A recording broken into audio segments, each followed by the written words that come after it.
Somebody just hit it, and I was paying attention to it, then missed it. I think that's the first. It wasn't my fault. I mean, I wasn't taking piss or anything. It's distracted to the point where we just fell into it again. Yeah, absolutely. Just 3. Hello. That Fancy meeting you guys here. Yeah, it is. Right, it's almost like a normal podcast where you kind of sort of start by saying hello rather than just halfway through a sentence. I'm a bit proud. I'm not sure I know what It's to thrown do us now, isn't it? Yeah. Yes. We'll do an introduction next. Oh, good Lord. All right, you first.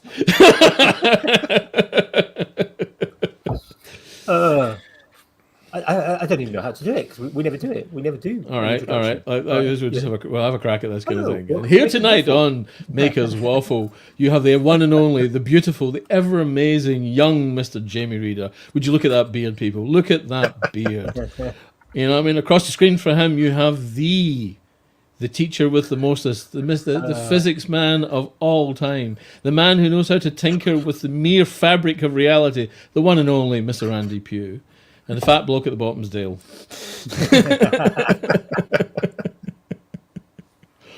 I mean, right. That's it. See you later, folks. Yeah, that's it. Yeah, it's not at the end, so it's the end of the show. Yeah, have an early night. That's that kind of thing. It's good to talk to you guys. It seems like forever, Mr. Pugh. It is. It's been a while. It's been a while. I can't remember the last time, to be honest. Were you at the last barbecue we did down the road? You know? Yeah, it came to the last one that you did. Yeah, the last one down the road. So probably then. So it's what? I've been to 21 up north. Coming up for a couple of years, maybe?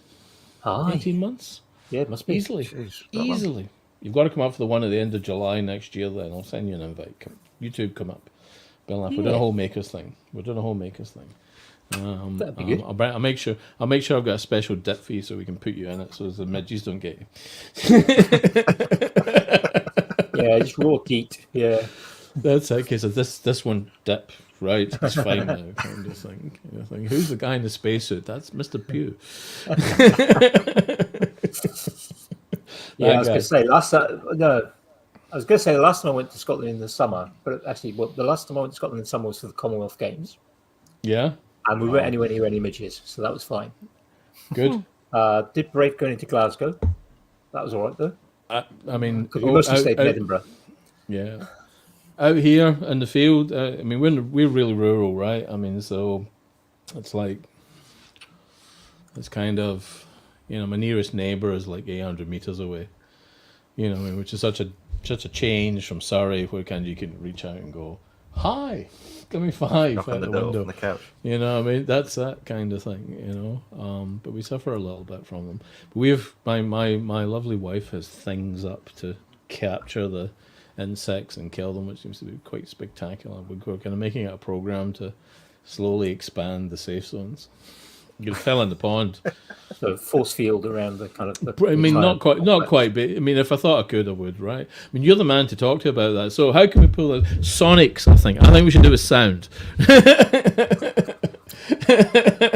Sound, just a sound pressure wave pushing all the midges up the field. Some sort of infrasound bubble. That might actually work. But let's just shut up about that and talk about it later. I think it probably would work. You just have to get the right. He's checking. He's on Google checking, folks. If you're listening on the podcast, he's actually looking up online. See if this would work. First time I ever went to Scotland was in 1988. My dad and I went up. It was after my A-level exams, and my dad, he'd been stationed in Stranraer for quite a bit of his national service. So wow, Stranraer's nearly Scotland. It's nearly Ireland. It's nearly England. Yeah. It's just right off in the hang. It's just hanging out there, right? So we booked to go up for a fortnight.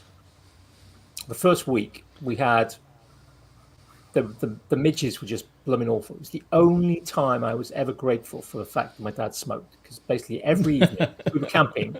Every evening we'd get into the car, he'd light up. We'd spend 20 minutes swatting any that sort of came in and sort of didn't succumb to the smoke straight away, and then spend the rest of the evening kind of just reading and talking and kind of filtering it out. But then we had a storm hit halfway through the week, or the fortnight. Everything is down.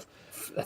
Well, the the little brook that was going down past the campsite went from kind of, oh yeah, oh look, there's a little brook, and all there is lots of rocks. Isn't There's that quite a lot of lovely? rocks there. Look at the And then little all of a burn sudden, going this past. raging torrent, and his tent almost flew away one night because we were in separate tents. I had a mountain tent, so my tent was fine, but his was kind of just a bit of an old kind of small frame tent, and it was just like he ended up tying it to the car to stop it blowing away.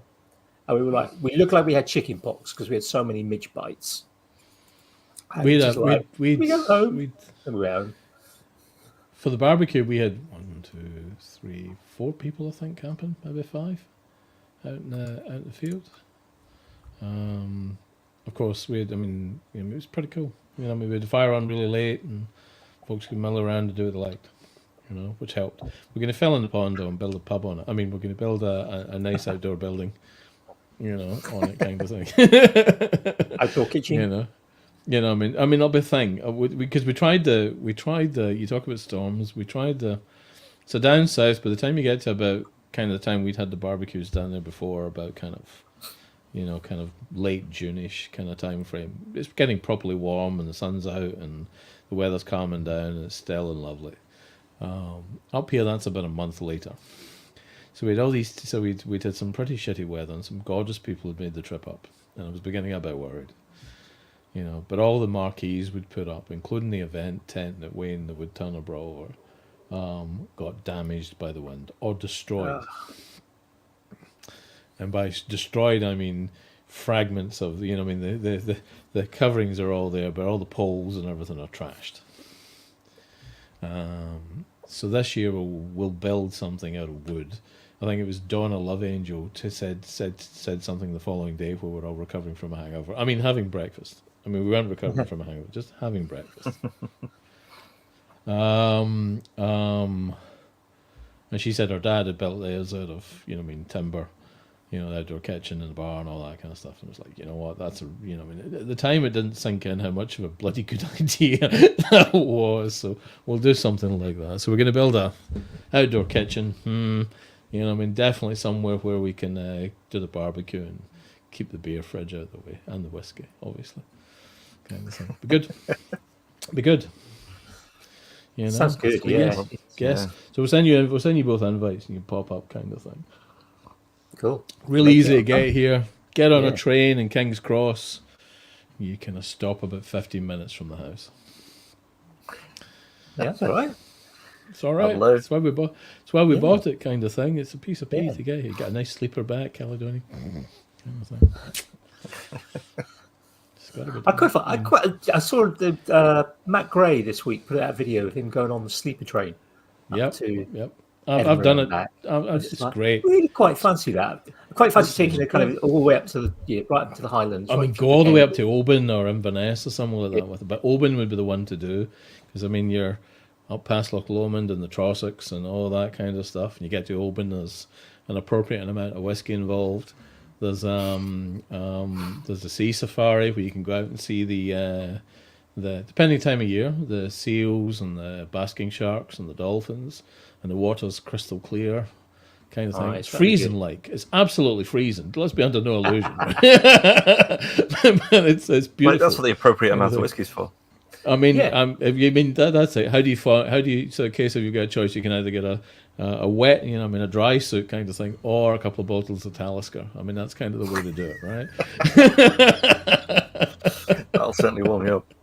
Certainly keep the chill off, kind of thing. Isn't good, that right, Mr. Wade? Loads doesn't stink. When we went to Edinburgh for the Commonwealth Games, we popped out. We took a boat trip around Bass Rock. Yeah. Where there's kind of just hundreds of thousands of guillemots. I think it's guillemots or cormorants or something. Just birds. We'll go with birds. I mean, some sort of birds. And we're kind of drag the ewe. towards it. Drag the ewe. It's up in Scotland, so you've got to drag that ewe down a bit harder, kind of thing, and roll the R's you come off, kind of birds. It's this giant rock sticking out of the middle of the sea. Yeah, you can see it from the coast, and you kind of you get on a boat, you go towards it, the rock's getting bigger and bigger, and it's just white. Yeah. I think, why is it white? Oh, that'll be the bird crap that's all over it. I remember and then you right. get closer and closer, and then you start to smell it. It's wonderful. Oh boy, yeah, the kind of the wind. I'm not sure whether the wind shifted or whether the kind of the skipper sort of took the boat. Oh, he was having a laugh. He saw Yeah. right, tourists. We'll give them a I was whiff just of like, this. we were just like everyone on board's going, oh crikey, what was that? Can't remember if Bass Rock's on the chain of volcanoes. There's like a chain of volcanoes that kind of starts out on the other coast, and you can kind of follow them through the extinct volcanoes. Well, Arthur You know? Seat in Edinburgh is an extinct Yep. volcano, isn't it? Yep. All you can if you come off the right road coming up from down south, you can kind of follow the line of them on the hill, kind of thing. There's even one that looks a little bit like the Devil's Tower out the back of Ayrshire somewhere, complete with kind of a mini version, obviously. No aliens. Steven Spielberg wasn't impressed. But yeah, I mean, it's the case. I mean, Edinburgh is a beautiful city when the sun's out. It's a bit dreary. It's raining. Wouldn't know. I tell a lie. My dad and I took a trip to Edinburgh in I think '93. That's such a long time ago. Very long time ago, because he wanted to see the tattoo, and we basically took it was kind of one of these bus trips for old people. There's a fair chunk of change to go and watch the tattoo, even in '93. You know, it wasn't too bad because it was one of these coach trips, so it was all part of the cost of the trip. So it was reasonable enough because we didn't have a huge amount of money. It was you had a hotel on the way up in Yorkshire somewhere, High Wolf, wherever Bronte's dance around. I know where Glenn. You know where Glenn lives in Scarborough, and I know where Wayne the Bigfoot Woodcraft and Valerie live, and after that it's just Yorkshire. Yeah, so it was on the kind of the Yorkshire moors. Flat caps and Ecky Thump. That's what I'm talking about. Absolutely, yeah. The next night was in Edinburgh for the tattoo, and then again a night stop. It was a night stop on the way back. Actually, no, it wasn't. It was all the way back down on next day. Except we stopped at Emmerdale Farm. Stopped at Emmerdale. Oh, yeah, stopped at Emmerdale to have a little look around. Where they do all the filming. Really? Yeah, it was a good trip. That was all right actually for that one. You can tell when it was because normally they'd squeeze in not Roswell, the church, Rosalind Church now, chapel. They'd normally squeeze that in somewhere on the way back down. You know, go to Da Vinci, stuff, all the Knights Templar, Of course, yeah. all that crap. Yeah. I mean, all that wonderful. I mean, it's definitely a place to go and see, kind of thing, if you're into that. Sorry, everyone. Oh, crap.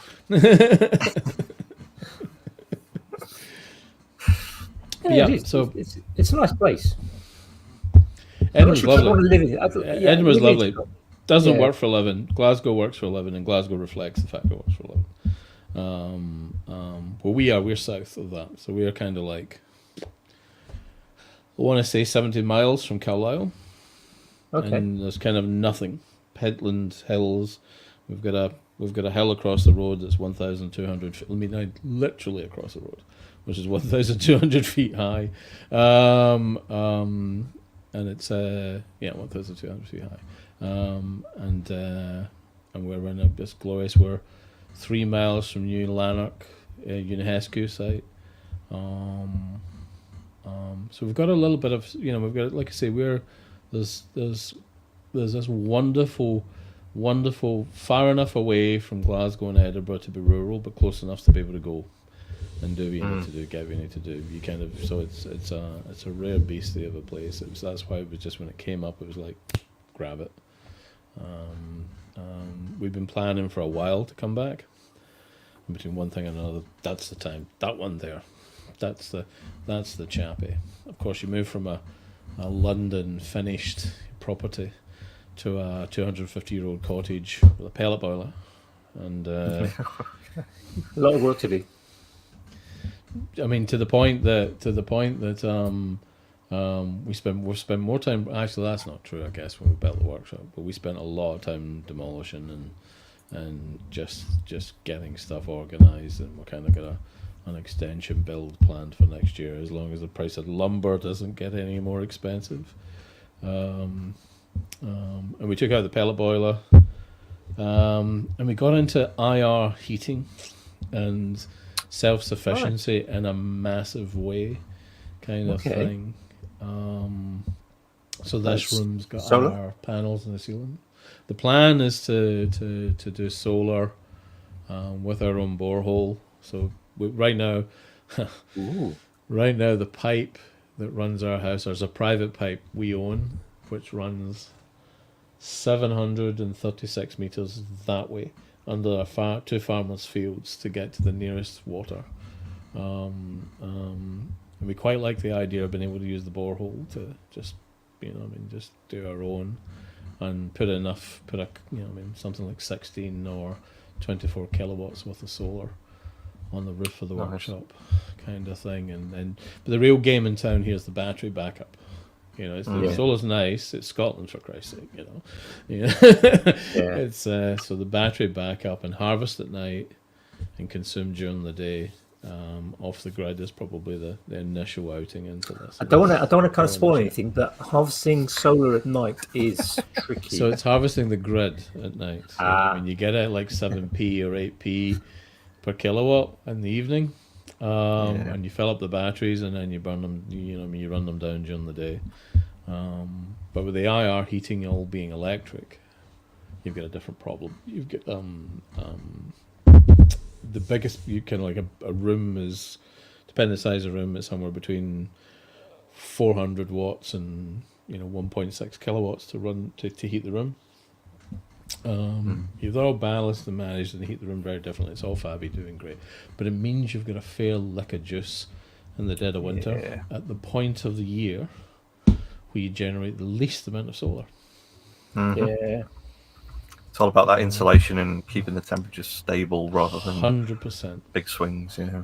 100%, which is great great advice until you've got a small little dog who loves to go out and has to have the door left open, in which case you just, you're on 3 layers and going, when you come back in, you little lovely little creature.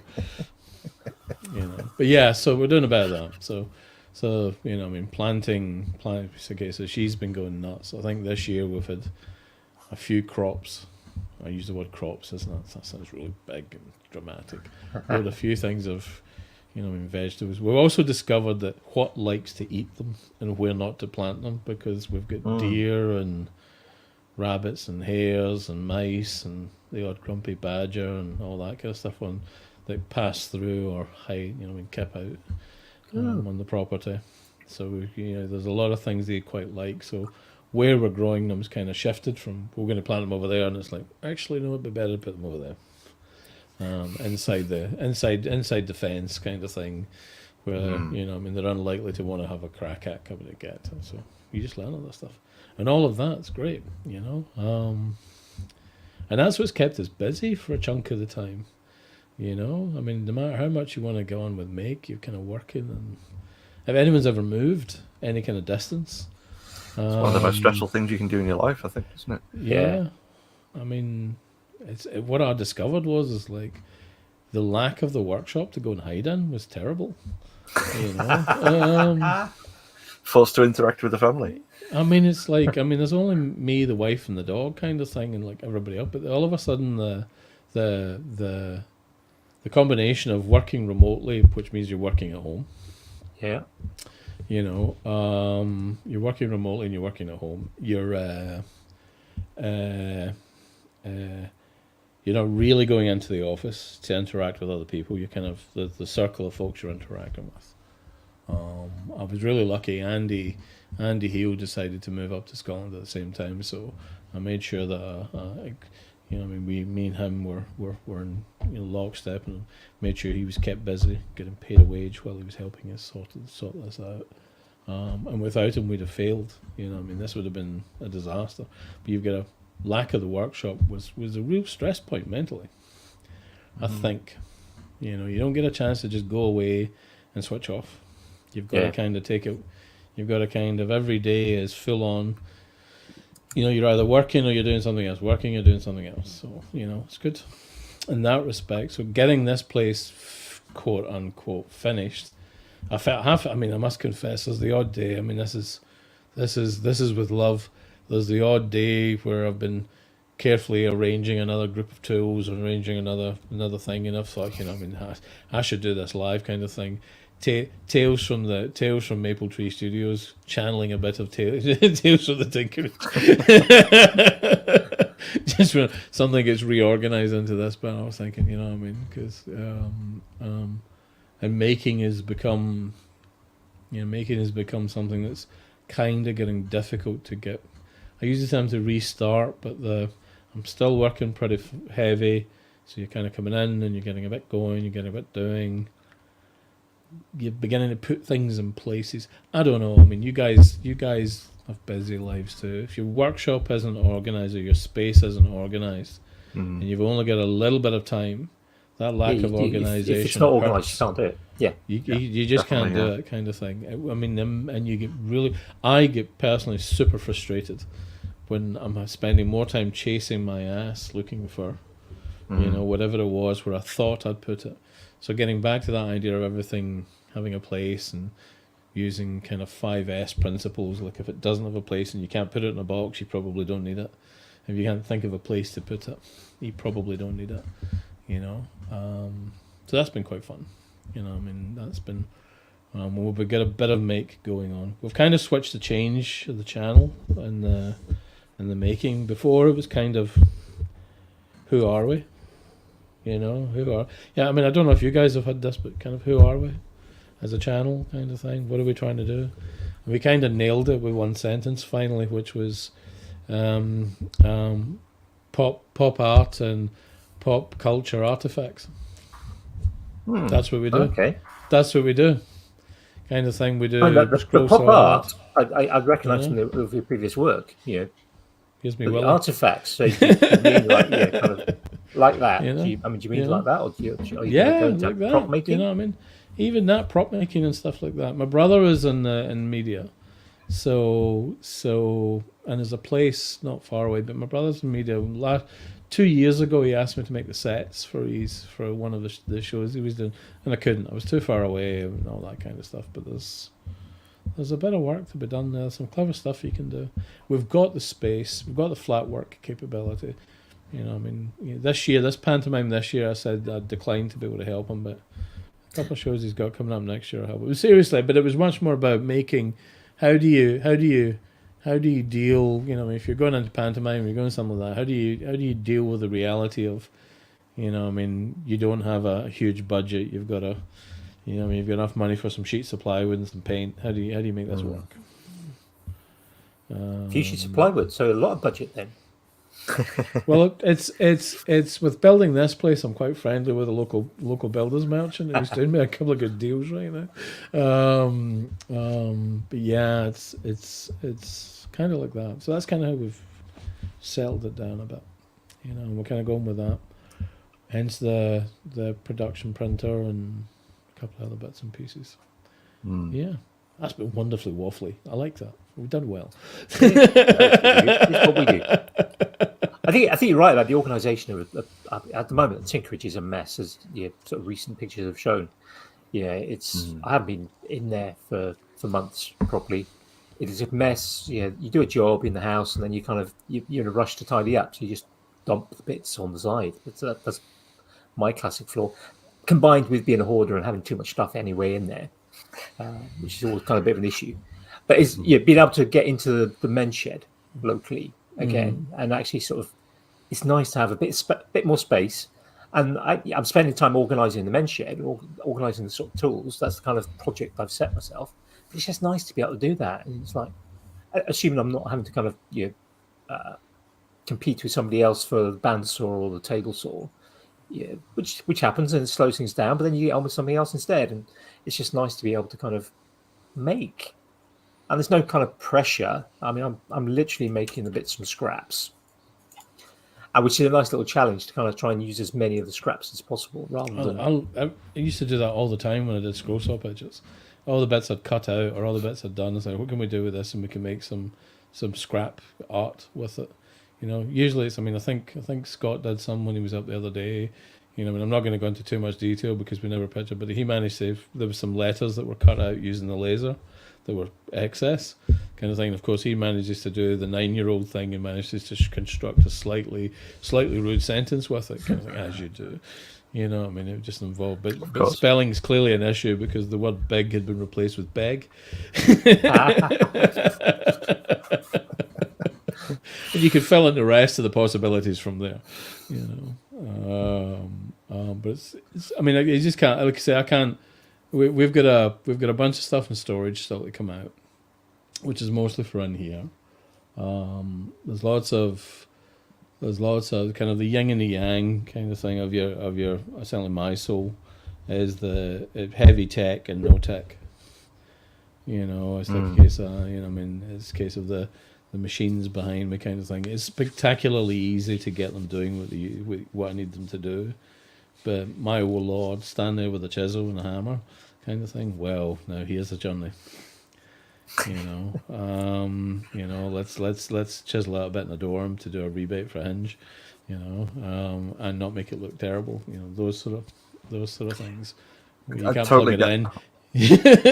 Yeah, I absolutely get that. I find that was the big thing for me with cars for a while. You know, I do tech all day long, so when I go for that kind of driving experience, I want it to be, you know, you grabbing the steering wheel that is connected to the wheels. You're not connecting it to a servo that's Fly-by-wire for system. you. Exactly. Yeah. You know, when I click that switch that turns something on, it's a physical moving mechanical lump that's, you know, it's not decided by a bit of tech. It's you're actually moving the things yourself. That was my kind of like distinction from that tech world. We had an MGTF, me and my wife, and that was why we had that kind of thing. That was why we kind of got into it. I mean, a lot of the other cars I've had now, but the TF was basically a mini, kind of two subframes with a mid-engine, and you could throw it around all over the place, kind of thing. But you were properly connected to the wheels. There was almost 2 bits of nothing between you and that. There was a little bit of power steering, but it wasn't really aggressive. So yeah, I mean, I learned to play the piano because of that. You know, because I unplug it.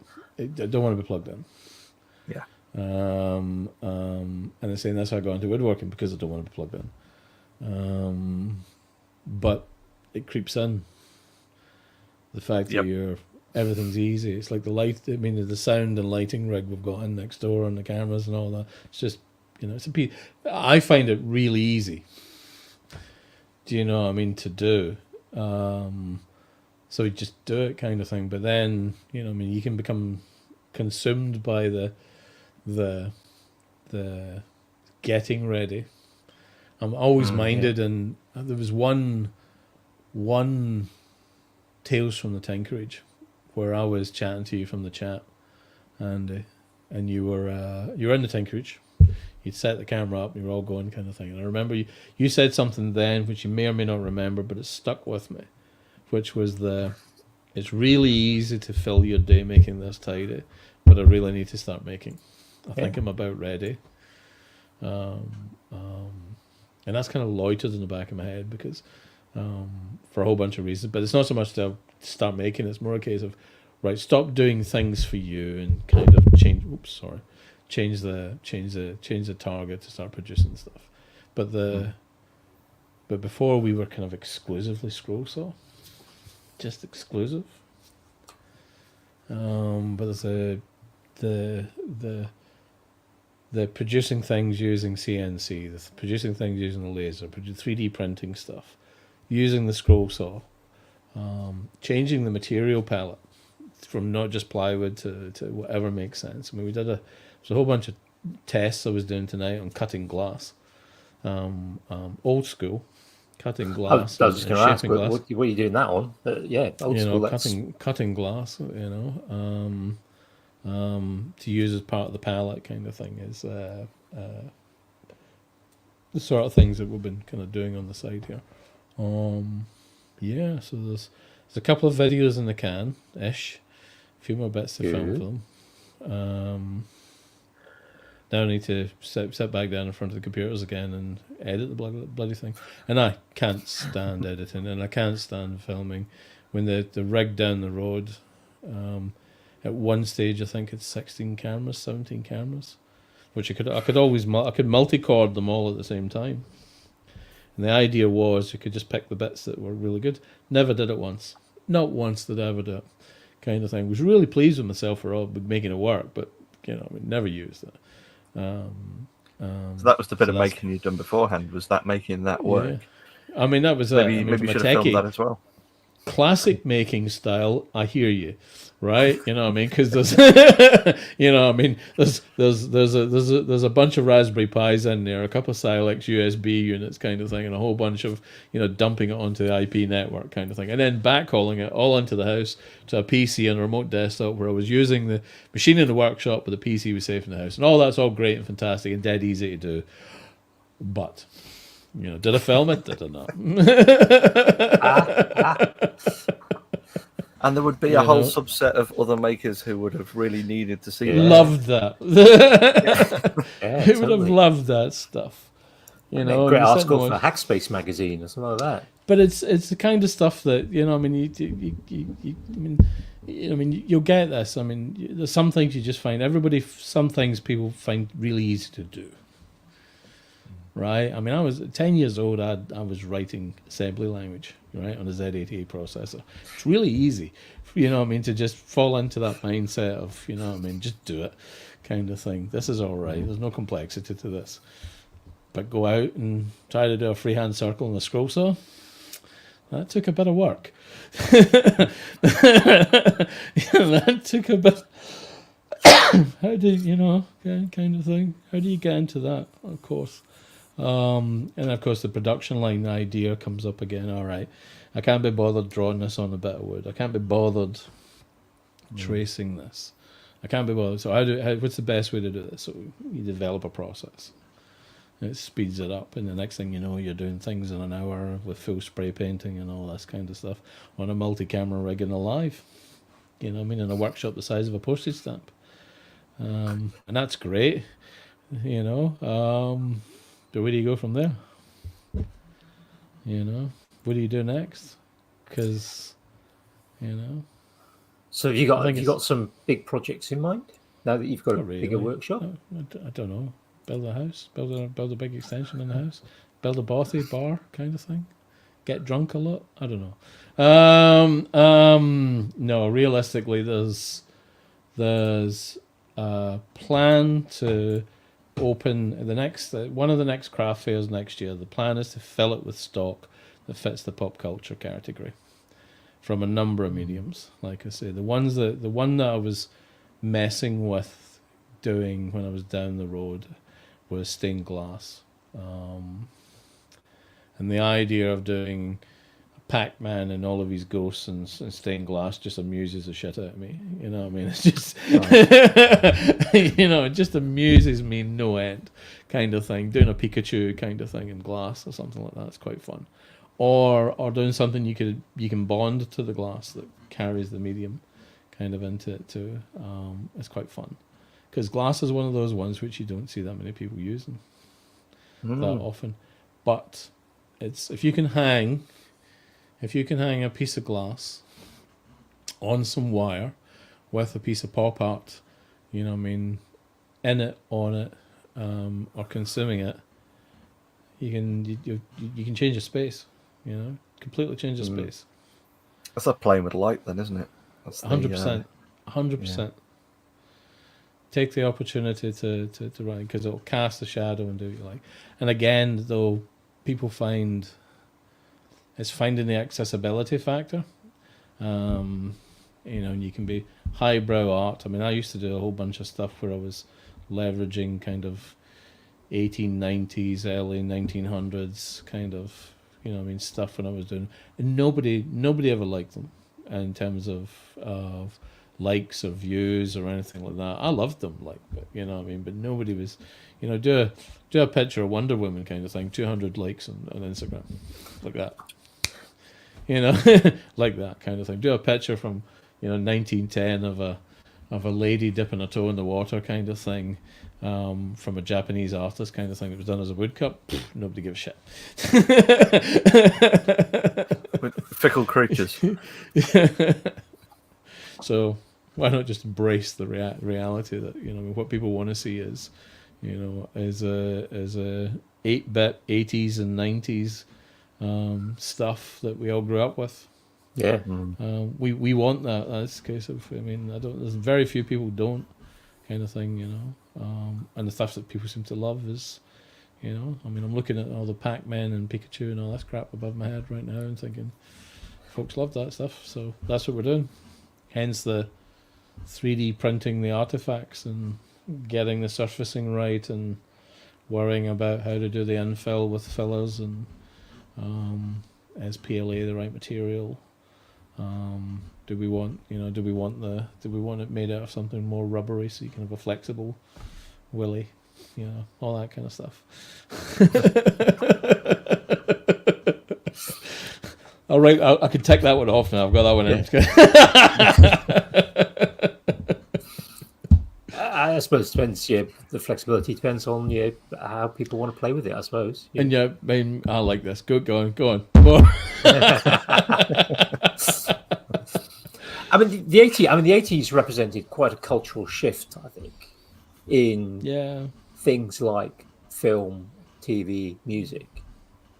I think that sort of it was quite iconic, and the influence extended then through into the 90s. But I think the shift from the 70s, 60s and 70s into the 80s was quite the thing, especially the introduction of technology in homes was probably the sort of key to that. More people had colour televisions, people started getting computer games and computers. I think that was probably quite a sort of key point in the start of the digital age, wasn't it? Yeah. Electronic music and all that kind of stuff as well. The idea of, but one of the things that's kind of unsung in that space is the video recorder.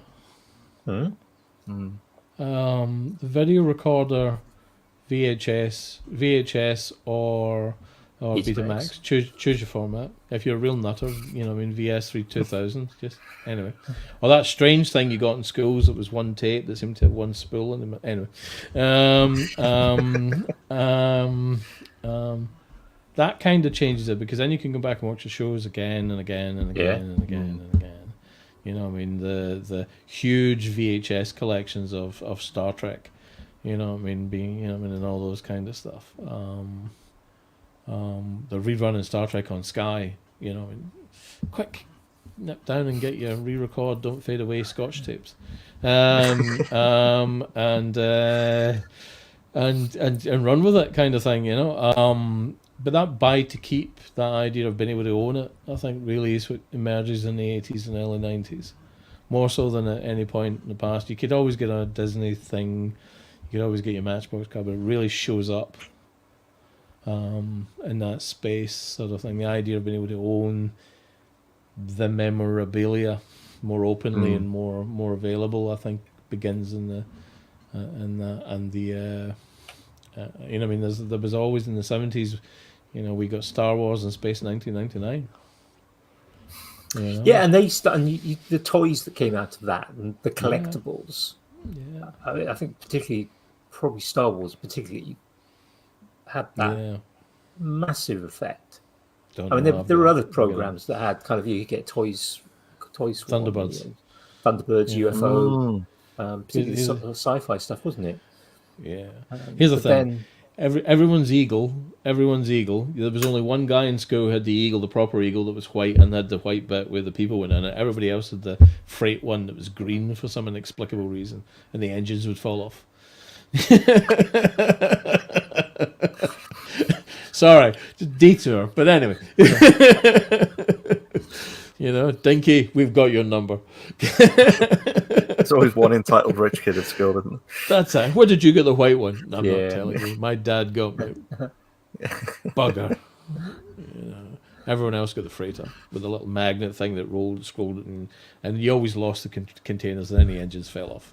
Anyway, I'm not better. I've never even had one. Yeah. Really? Good Lord, No, haven't lived. We'll have to fix that. We'll have to fix that. I'm going to go on eBay and find you a 1970s Eagle with the edges that have fallen off and all the bits missing. just so you can experience the disappointment. I had Action Man and got into plenty of Lego, Meccano, Dinky, cars. Lego had been around a while. Meccano is really a 50s Yeah. sort of thing, you know. It's back to James May's Toy Stories before, isn't it? Again, I mean, what a show! I mean, James May is just one of those guys you just want to watch because you just think he's most of us can connect with some of the panickety bits. He did a reassembler show. What the hell? Yeah. What was that about? Stop it, James. In fairness, he was just trying to show us all up from the amount of times we've all pulled something apart and not put it back together, or not put it back together completely. He will have a 10mm spanner and a 13mm socket. I guarantee it. Yeah. And he'll know where they are. And you're bastard. Anyway, very much a man to have these things in place. Very. I mean, he is. I mean, if he doesn't suffer from OCD kind of thing, he's certainly been watching training videos on how to have it, kind of thing. He's getting dear Lord. But yeah, the 80s is really so I think it begins in the 70s. I think it drifts over into the 80s, and it's really the buy and keep era of video. I think really brings it to life. The idea of you can buy a collection of videos and then the pop culture kind of rolls forward, but we don't really see it biting, I think, until the internet comes on. And I mean, I was on the internet kind of mid-90s sort of thing, so but you really start to see it show up in the late 90s, early 2000s, where there's this idea of pop culture because people can connect with each other. It spreads quicker then, doesn't it? I think that's the thing. 100%. Good luck. Yeah, because you have to kind of have mosaic. Prior to that, you had to have somebody local to you. I never got into Dungeons and Dragons or role playing game type stuff. No. Not that I didn't necessarily want to. I mean, I used to kind of sometimes get copies of White Dwarf magazine and kind of do this. Good Lord, White stories. Dwarf magazine. Look at you. Yeah. For a while. I think as far as I know, there was nobody in my school, or certainly didn't want to hang out with me, that was into sort of stuff like that. I think if there had been, I think I could have probably imagined I would have probably ended up, delving down into that rabbit hole and getting. I can see you. I can see you as a dungeon master kind of thing. Yeah. Looking into the camera, looking into the group over the top of your book kind of thing, and then rattling your peculiar shaped dice and kind of going, "Nah, the dragon ate you." I think I probably would have done. I probably would have done. It would probably appeal to you. The opportunity didn't exist, and obviously the internet then changes the conversation. Didn't really. And by the time the internet arrived, or I got sort of onto the internet, which was probably 96. I just, kind of grown out of doing other things, I suppose. There's a prop store, a prop company, in a place called Muirkirk that are quite close, and they make props for all sorts of stuff. Including Dungeons and Dragons reenactment, live thing. If I can find it, I'll send you the link so you can. They're a good bunch of guys, and they sort of take this to the kind of semi-adult level kind of thing where people are actually dressing up and they're kind of going to that. We've been to cosplay at the Comic-Con and we've got a group of people and we're roaming around in the woods, chasing dragons kind of thing. So at that point, you sort of think, I think we've gone too far here. Well, Jamie and I have got a mutual friend who is very involved in kind of the LARP scene, the sort of live action role play, and spends ages and huge amounts of money building kind of props, armor, and huge props. Well, no, not just armor. I mean, some of it is not necessarily Dungeons and Dragons, fantastical creature type role play. Some of it is kind of sci-fi based as well. Introduce them to amateur dramatics. I mean, seriously, that's where he belongs. That's what it is. It's amateur dramatic without the audience. Get him doing that kind of thing. I mean, if he's making the props and doing the legwork, I mean, bring it to people and give them a chance. to see it. But I think they do. I mean, they organise dozens, or probably even I don't know how many people get good luck. involved. Good luck to him. Yeah, it's a fascinating culture. I feel it's one of those avenues where I look and sneer at it from a distance because I'm not part of it.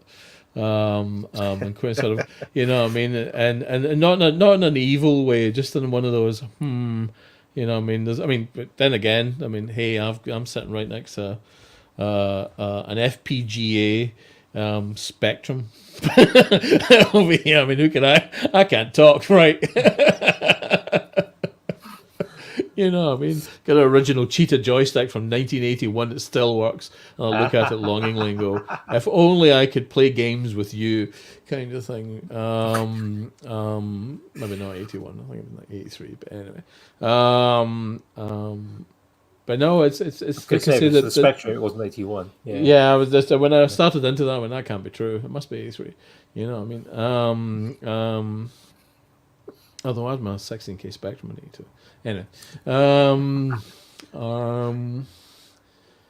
where was I? Yeah, so that pop culture stuff I think is got to be a thing. I mean, also the reaction in people. There's a guy called Chris Murray, who I think you'll know. Chris Murray he was a paramedic and a good guy. Yep.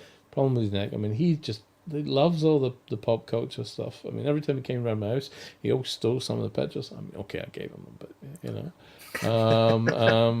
stole was the word I like to think of it. Because folk just laugh. I mean, they have their favorite characters, they have their favorite scenes, they have their favorite things, they have their favorite games, and you know what I mean. And it's like, and you can persuade them to buy stuff for what they really like or what they're really into, rather than, oh look, here's another sign that says "Home Sweet Home." Yeah. At least that's how it appears to me. And I quite like putting a smile on people's face. I think it's a case of being able to offer something that now they've got disposable income. But we used to. You're offering them something that they wanted from when they didn't. Yeah. I mean, it used to be cars, was it? It was a midlife crisis with cars, kind of thing. You go and get a Porsche. But most of the people I know have a pop cultural thing that they're super into, or a series of them, kind of thing that they're willing to go out their way and do stuff with. I mean, it's great seeing things like the movie Dune coming around, kind of thing, but still remembering the old one and watching an entire generation develop its own understanding of that. It's kind of interesting watching what Star Wars is, the convulsion Star Wars goes through. But it's the lesser things it's the lesser stuff in there, kind of thing, that catches the eye, that for folks who are really into it. And it's good. Like I say, if you can bring something, if you can create something that gives them a little bit of extra enjoyment, then hey, I mean, everyone loves Pac-Man. If you make Pac-Man with a bunch of ghosts, people will buy them all day long. We did some for a live. We did some on a live in, I want to say 2019. But we stack cut the ghosts, sprayed them, painted them, and did the Pac-Man kind of thing as freestanding characters.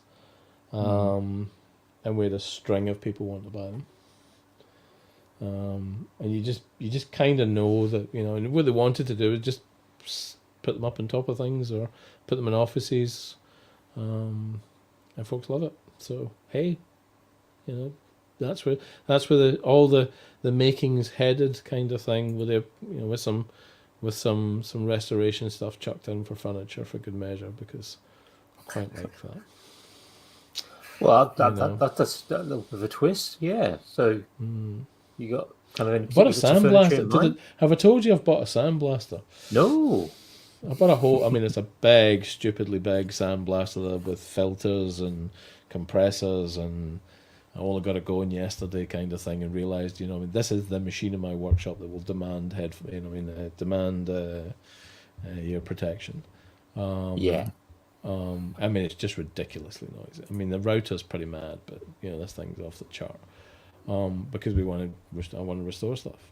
But the restoring things is more to do with being probably slightly. I kind of don't like to see waste. Mm-hmm. I don't like things to be not perfect or, as best as they can be. And it just the idea of bringing something back from the dead. I do it with computers all the time. All the time, kind of thing. Antique pieces of crap that shouldn't still work. Bring them back from the dead. Bring them back from the dead. I have boxes and boxes of Pentium processors and Cyrix chips and memory from 19 Canteen and old retro computers and all that. Bring them back from the dead just to appear. So there's something in the psyche that says, "Thou shalt not die. We will make you live again." So doing it with furniture kind of makes sense to me. But I never had the space down the road.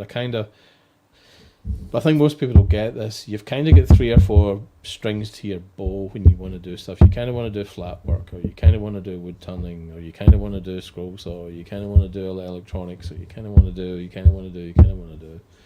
And usually there's a competition for space. And you eventually throw parts of it away because there's competition for space. Time not being time pushing time to one side. Just a simple act. I mean, the workshop I had down the road, it was kind of set up to do a bit of flat work, a bit of wood turning, a bit of scroll saw, and no electronics. So the electronics had to be done in the house. Yeah. And eventually we had to give up the flat work because you just couldn't fit in anything else. And even then, kind of thing, the wood turning was so messy, kind of thing, it messed up the scroll saw, so I kind of didn't get a lot of work either. So here, I've got the room, theoretically, to make a mess over there.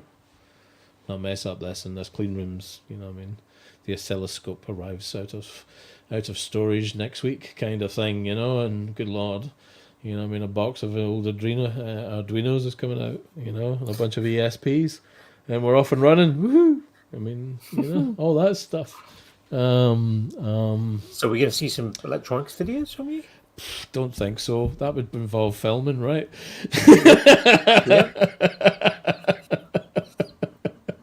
Just do the electronic stuff on top of the scroll saw. Could do that. I mean, there's an idea, right? Actually, first project, do a robot cameraman kind of thing, voice activated. No, but I mean, we did all the IoT in the house down the road. Was built with ESPs and Arduinos and 3D printed enclosures. I mean, I've still got all the Raspberry Pis that are going up here are Pi 3s from that era, kind of thing, with a Docker array. Here we go. There's everybody outside, everyone in the chat, kind of thing, who's all about scroll saw and woodworking is about to go. This is where I wake up. A Docker Swarm. So there's a Docker Swarm set up and 5 Raspberry Pis and a part of the thing with a failover cluster. Kind of thing. One went down, the other one picked it up. Handed off loads from it. All written with talking to all these devices in the back hall, and we'd poll them for turn things on and off and all that good stuff. And ESP chips are great for it because they start life as a Wi-Fi chip, but you can mess with them, something criminal. Get them running Lua and all sorts of good stuff. Can't quite make them turn things on and off so much itself, but the Arduino can. So we did What's the Sonoff chips that they? So the Tasmato stuff that Sonoff is based on. Nowadays, it used to be you had to firmware hack them, but now you can do it directly. They've got a DIY option. So here's covered in Tasmato. Nothing else, kind of thing, all DIY'd. Right now, it's all Alexa that's doing the legwork, but we'll get back to using domotics. With a whole bunch of nice Python scripts doing the legwork. This idea of having to depend on the internet being up to turn on a light in your garden is not really no. Not ideal. Yeah. But yeah, so all of that stuff, never filmed that. Probably won't film it this time either. I really should though. I really, really should. Yeah, you should. I'll document it some way. Yeah, I'm sure definitely people will be interested. Yeah, but it means me out. I mean, yeah. Anyway, the sort of stuff we're likely to see, more likely to see is more classical making kind of thing. I think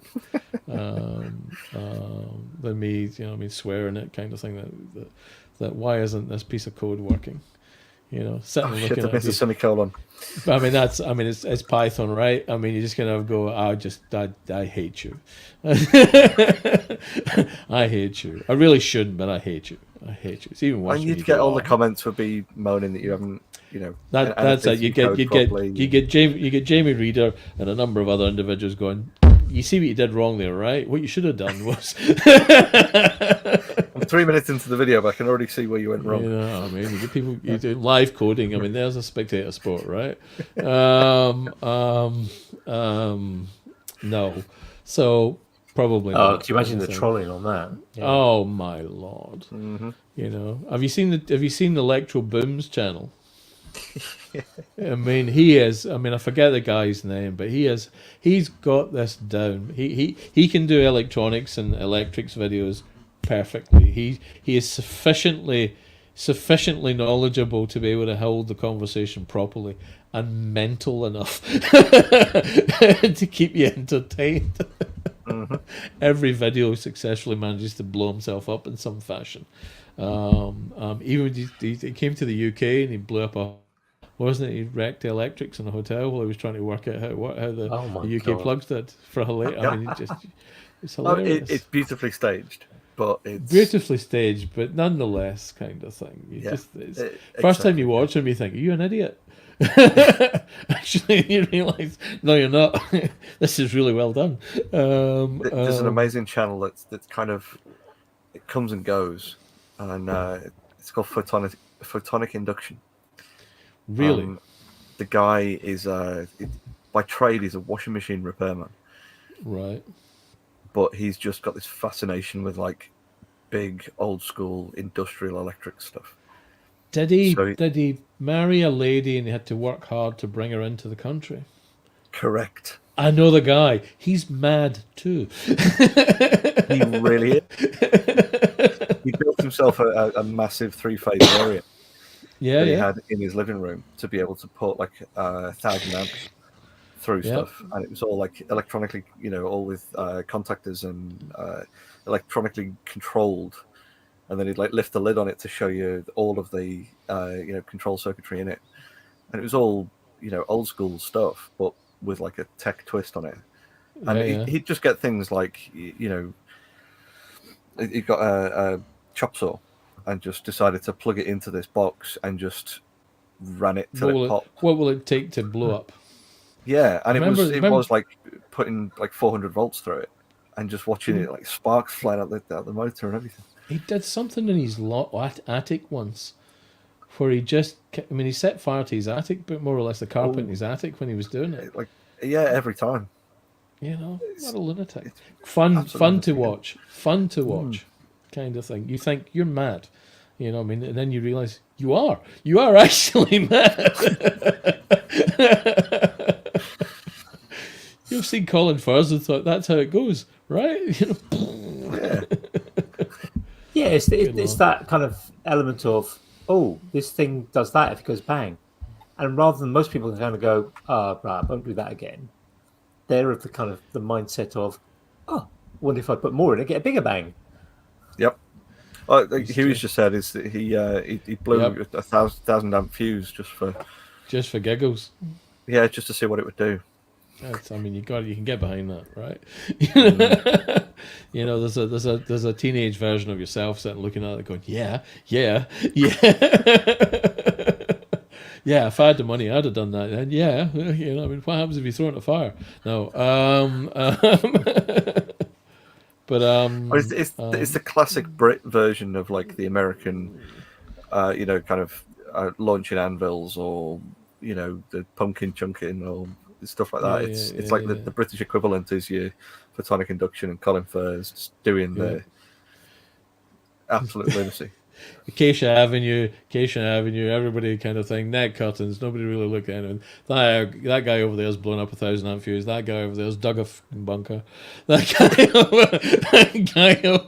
guy over there has a train set running between two houses, kind of thing. You know, I mean, yes, very British, kind of thing. The couple at the end, well, we don't talk about them. You know.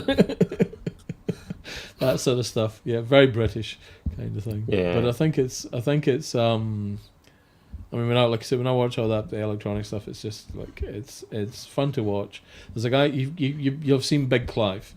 I mean, Big Clive is an actual hero. I mean, Big Clive is an actual. Get him on the show. He's hilarious. You know, he's taking amazing. It to bits. You just watch him taking something to bits. He's going, you know, this here it's very dangerous. And a wonderfully soft voice.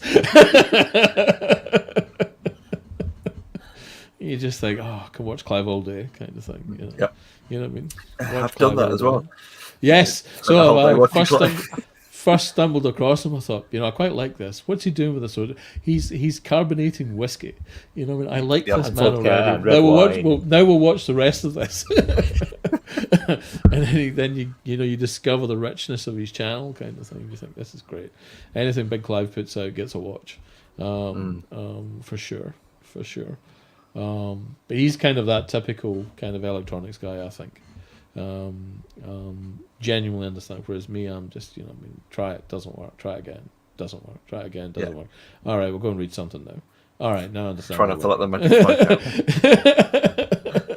You know, I mean, that's the case. Well, that's how Dell computers run, right? You know that. I mean, you'll know that, right? Dell computers run on smoke. When the smoke gets out, that's them broken. You know, true statement, isn't that right, Dell?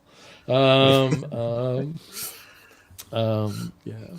we'll link them in the show notes. Yeah, the link in the show notes. Any future, of course, deals. Sponsorship opportunity. I'd definitely take HP over Dell any day of the week. I mean, we're going to go down. I mean, it's the case of I've become too much of a Microsoft Surface fan in recent years to go either way, kind of thing. That's kind of how it's gone for me. But we won't go there, kind of thing. There'll be an entire crew of people outside going, Windows 10, Windows 11, just run Ubuntu.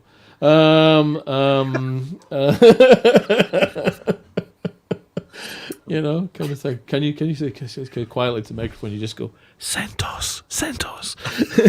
ASMR for Linux geeks, kind of thing. You know, let me fiddle with your daemon, right? Once you start recompiling the kernel, you've gone too far. You know what I mean? Let me stroke your sudo command. No. Where was it going? Yeah. No idea. No idea. You said Waffle, right? Yeah, totally. Yeah. But yeah, so we did. So that this space here allows me to get back into kind of doing the kind of stuff I used to do. I mean, there's 2 Raspberry Pi touchscreens sitting over there, which I've now got to invent a use for. You know, they were originally acquired. Actually, I think there may be 3. Thinking about it, I think there's one still in the box. Actually, there's 3. They originally bought with the idea that we'd control the IoT in the house using a touchscreen. Yeah, I've had some ideas before. Yeah, I mean, I thought this was going to be great. Coming. Well, you kind of go through it, and you do all of that, and then some clever bastard finds a way to make all of the IoT devices look like a Philips Hue, which meant Alexa, the early Alexa, could control it, and it was just like, why bother? Just have one, just have one where you can log in and touch it, kind of thing, and everything else just use your voice, and it's a perfect control mechanism, you know. So I don't know what I'm going to do with them now. I've got, you know, three of the things from days of old. You know, they're expensive nowadays too. So, you know, maybe it's just, no, I won't sell them. I'll find something to do with them. And Raspberry Pi is getting quite rare at the moment. It's the price of a Pi 4 is ridiculous. If you can find one. You know, I mean, my lord. I mean, I went looking for a bunch of zeros. I wanted a bunch of zeros with Wi-Fi because the Octoprint. Octoprint. I mean, I've got a Pi 3 running Octoprint. Why? Octoprint isn't isn't too great on a 0. Really? Yeah, didn't know that. Either way, the Pi Andy 3... and I are loosely connected to Gina, who writes it. Really? Yeah, and she's saying she's awesome. I mean, that's like a case of we're not worthy moment. I mean, that's one of those. I mean, we are not worthy. Very clever lady. She's talked about that before. That it was one of the controversies with. I think it was the Did she say it sucked? Did she say it sucked on a Pi 0? It's not supported properly on a Pi 0 because it's. I mean, I've got a huge amount of time for her, but she should have said it sucked. I mean, I'd have believed her. Well, that was the thing. That I think it was the producers were sending Pi 0s with it, saying it was supported, and then she was having to sort of gently suggest that it wasn't. Interesting, because I love the fact that because you can run a 0 on 2 bits of nothing power wise, so that was kind of the idea of maybe tapping into the printer, picking up, Anyway, neither here nor there. There's a Pi 3, I think it's a B running it over the back kind of thing. It was part of the cluster down the road. I don't like the B's. I don't like the 3s because they're really twitchy for power. Yeah. Really twitchy for power. Would it work on an A though? Don't know. We can have got a punt. Although the time lapse stuff, I think, might struggle. Might need a bit more clout, kind of thing. Maybe you need the compute modules. Maybe that's perfect opportunity for another video. Don't give me an excuse to spend more money. My wife will kill me as it is. I mean, custom nested. Stop it, Jamie. Printer controllers. God damn, man. I mean, there's a guy. I forget his name now. There's a guy on YouTube I watch pretty religiously, and he's always messing with NASes and clusters, kind of thing. And he seems to have got a whole. I mean, he's obviously well supported, or he's dismantling stuff. It's not Network Chuck, is it? No. He's quite a young American guy. His name, the channel come back. So they think I want to see his name's Greg something. But anyway, it doesn't matter. But the thing is, he talks about it all the time. The compute module, and how many you can get on it, and you turn it into a cluster, and offload and stuff like that, which is all fun and interesting. But I spent a fortune on building those 2 Docker swarms, buying 3s and setting them up, and then buying the 3D printer so I could build the chassis and everything to put them in. And you can just imagine how this scaled from being this is going to be cheap to becoming this is a serious engineering activity now. And the compute modules would take you down the same rabbit hole. Oh, guaranteed. Totally. Guaranteed. Maybe one day. But anyway, the principle was Octoprint is now running on a Pi 3 at the back of it, and it's probably got enough welly to run a couple of cameras on it. Time-lapse stuff's quite funky when the Z-axis moves. It's because you can time it with the G-code. Yeah. And that's quite funky. So maybe a live stream constantly running of just the 3D print underway, kind of thing. Make money doing that kind of thing with cranking up the views and the, say do a pop out thing is 3D printing. Tap into the vibe of the moment. Yeah, live stream it, then get the video off. Then turn it into a short. There we go. Can we delete this bit from the podcast? Yeah. I mean, that would involve editing. Yeah, I wouldn't worry too much. It's vaguely tech centric, so a lot of the people in the chat will have switched off by now anyway. Cool. They've all completely forgotten by tomorrow. But that's kind of so taking a massive a J-turn back to the woodworking. That's why the woodworking's cool, because it's just most cases it's just you, the saw, the equipment kind of thing, and your own ability to make the thing, but producing the quality that people want, that requires a whole heap of hard work. There's this side. Most pop culture stuff is mass produced. Yeah. So it's reliable, dependable, and a whole other bunch of words that end in able. vague Red Dwarf reference for anyone paying that attention. That was exactly where my head went. So they've been able to get it kind of with a sufficient quality that someone will buy it. Is there kind of thing, particularly if you're producing anything with letters and anything where there's more than one of. That requires them to be nearly the same or within a high margin of the same.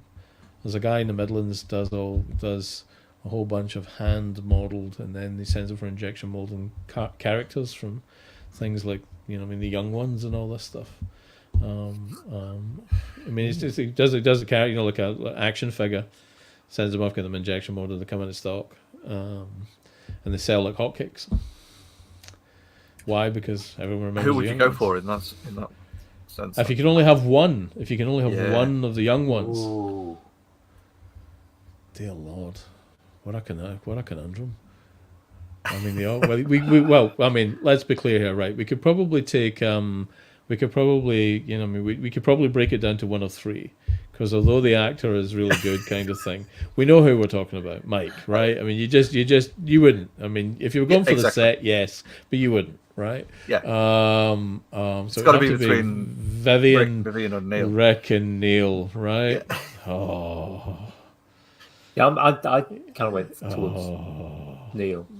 In my mind. That was the first do you know? I mean, with all the love in the world, kind of thing. That isn't a surprise, kind of thing. I'm conflicted between Rick and Vivian.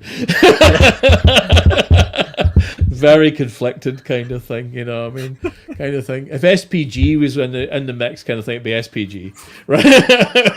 Without a shadow, a Scottish hamster with studs in its head, kind of thing. That headbutts things.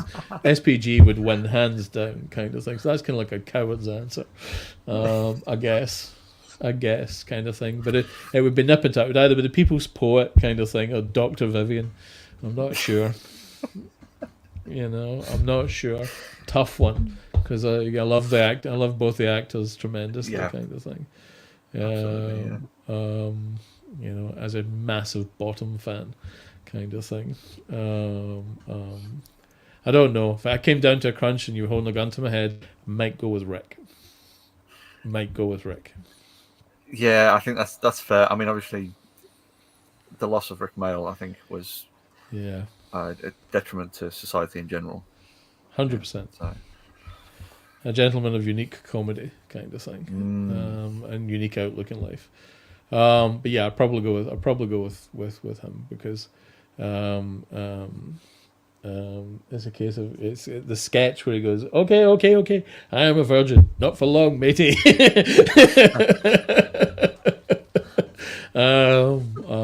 What a show! But there's a guy in the Midlands does all these characters from all these things. It's very limited runs. He sells them in Etsy, pops them up in a couple of the sort of retro things on Facebook and a few places, and they just go, and the blink of an eye, just like 500 or 600, boom, gone. And they're not cheap, so he's definitely working out for him. But yeah, there we go. Long waffle. Yeah. So How did we get there? How did we come from here? Is this still the introduction? I have no idea. Was it?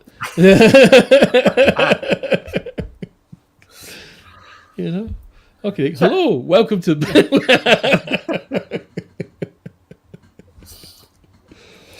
You mentioned having more space. And I thought a good just more segue junk from that is to actually sort of you've got now more space, and you live in a place where there's lots of space. Have you thought of actually maybe doing some things relating to space, the big space, and kind of build a rocket? So I'd love. I mean, we started a Facebook group, which is called UK Space Nerds. And there's a few people. I think you're in it, obviously, Andy, and there's a few other folks. And the idea is that to celebrate British space, kind of thing, and report on it, because the news is covered in SpaceX and it's covered in Artemis and all these big American shenanigans. But there's masses of stuff going on. Little Cuz is out in the chat. You know what I mean? He's involved with. he's involved with, you know, I mean, if you've met Cuz, right? You know, I mean, he's we a love gentleman Cuz. we love Cuz. Wonderful, wonderful. You know, I mean, he's involved with with one of the UK space ventures, and all that stuff's like really going on. I mean, they're building the launch pad up in Shetland. There's another one in Sutherland. There's down in Cornwall, and 10 billion in the UK economy is, you know, I mean, kind of targeted at being space related. And, you know, I mean, the latest rover that's going to Mars from ESA is built in the UK, and there's just loads of it going on. You know, loads of it going on. And you never read it, you never hear about it on the TV until like the last 10 minutes before they launch it. We have one of the best space industries in the world. Well, yeah. Yesterday I was at the open day at Surrey University. Where I didn't get to see any of this. Yeah, sorry, satellites are not far. Yeah. Well, they originally were in the university. Of course, they started out in the university, and I can remember walking past when I was there, past the sort of labs, and the sort of clean rooms and they were assembling satellites. So there'd be sort of displays, huge displays about, what they were working on, the types of things they were doing. I think it was towards the end of my time there that they then moved from the university to the science park next door, and I think they may have moved again since, but I've not kept on top of that. But I mean, there's a lot of tech companies kind of in Guildford. Because there's Cobham down there as well, you know. Yeah. They're down there, the Defence Mob and a few others. Yes. It was a great organisation, great British success story. But they're down there, and then there's loads of others, and it's just huge. It's great. I mean, would I do anything with space? Probably not, kind of thing. But the being here means I'm considerably closer to launch pads than I've ever been in my life, kind of thing. And there's lots of little, was Orbex and Skyora based in Scotland, I think. Memory serves. And there's a couple of others, and both those are launching from Scotland in the next few years. I think Skyora tried out of Iceland quite recently with a failure, but Orbex are due. I think they were testing up in Sutherland. Yeah, so we're going to see some shenanigans kind of thing. You know, not quite the Starship and Artemis 1 type stuff, but launches from UK soil into polar orbits. Of course, it'll be very British because it'll be cheap, you know. But that's part of the idea, really, you know.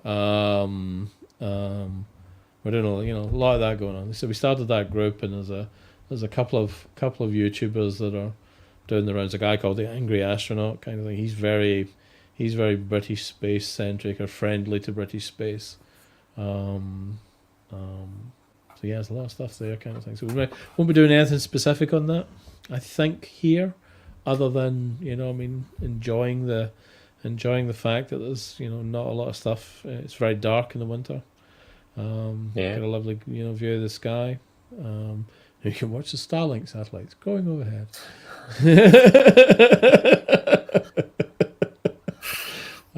Without which Starlink, to be fair, we have Starlink here.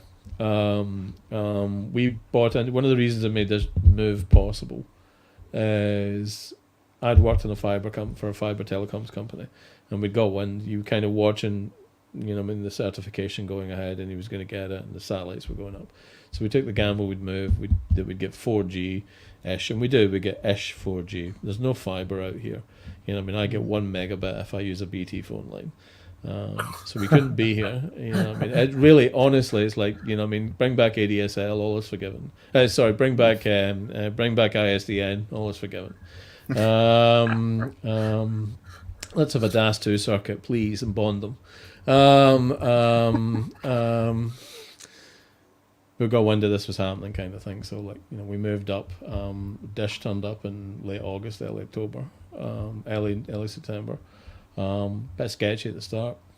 Now it's bomb-proof. We get on average 360 megabits down, you know, 20 to 40 megabits up. Doesn't miss a beat.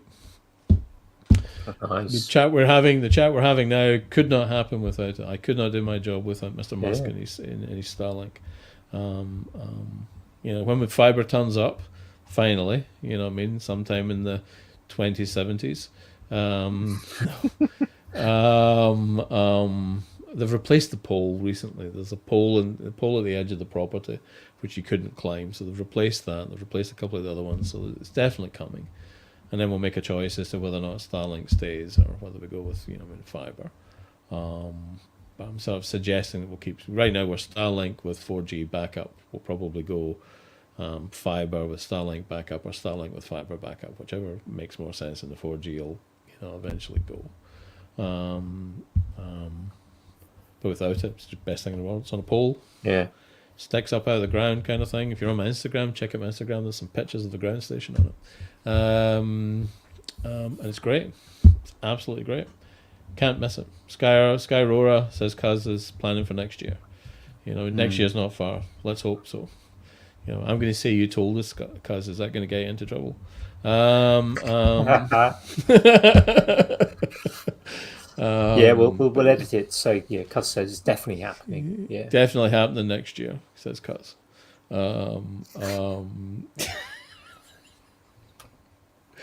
It's a good egg, the boy. But yeah, so don't know what we're going to do. We're more likely to build a railway. I can see me building a railway all the way around the property. That keeps coming up. There's a few of us know, a few folks in the community know that I've been thinking about this because I just think a railway would be hilarious.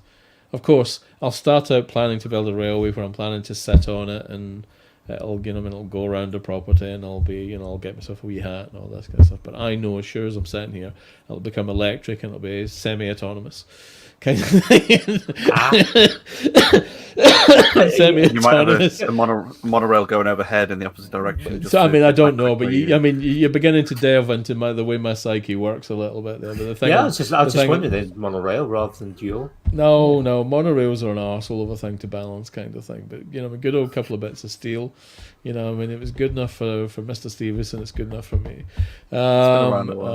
It works, it's going to be around a long time, it's like, but we'll do that sort of thing, probably.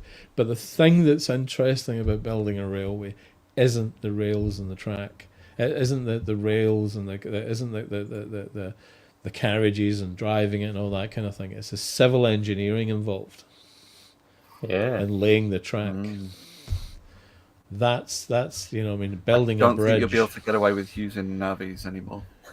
Well, kind of thing. The same thing. We can we can put on the guns kind of thing. We put on the guns and get Spike Milligan in the go, kind of thing, and practice the accent. Engage in high-powered inertia with a NAFI T kind of thing halfway along. But no, there's various places in the property that are quite high and quite low, and the idea of having to build bridges and tunnels to allow this stuff to go without wrecking the landscape and crossing the river we've got on the property and all that kind of stuff. So that begins to become, there's a real set of engineering challenges in there, and that I think would be pretty cool. I won't film it though. This is where you need the robot cameraman. This is that kind of thing. I need to hack a lawnmower. The robot lawnmower. That's what I need to do. I need to hack a lawnmower kind of thing. That Android powered ones look suspect. We could probably get a hold of, probably route them and get going on that. I think that would be okay. I think that's what. Just get into that. Hey, we'll just make this lawnmower. This lawnmower knows where it's going. We'll use that. We'll put a camera on the top of it, a gimbal stabilizer. That'll work. Listen to me. Stop me. Well, my question about the railway is: are you going to build the rolling stock from scratch? Yes, I think so. I think so. So that's why we kind of set up the metal work area. There's a whole bunch of things we'll do with it between now and then. But I need to learn how to weld. I need to learn how to make stuff with metal.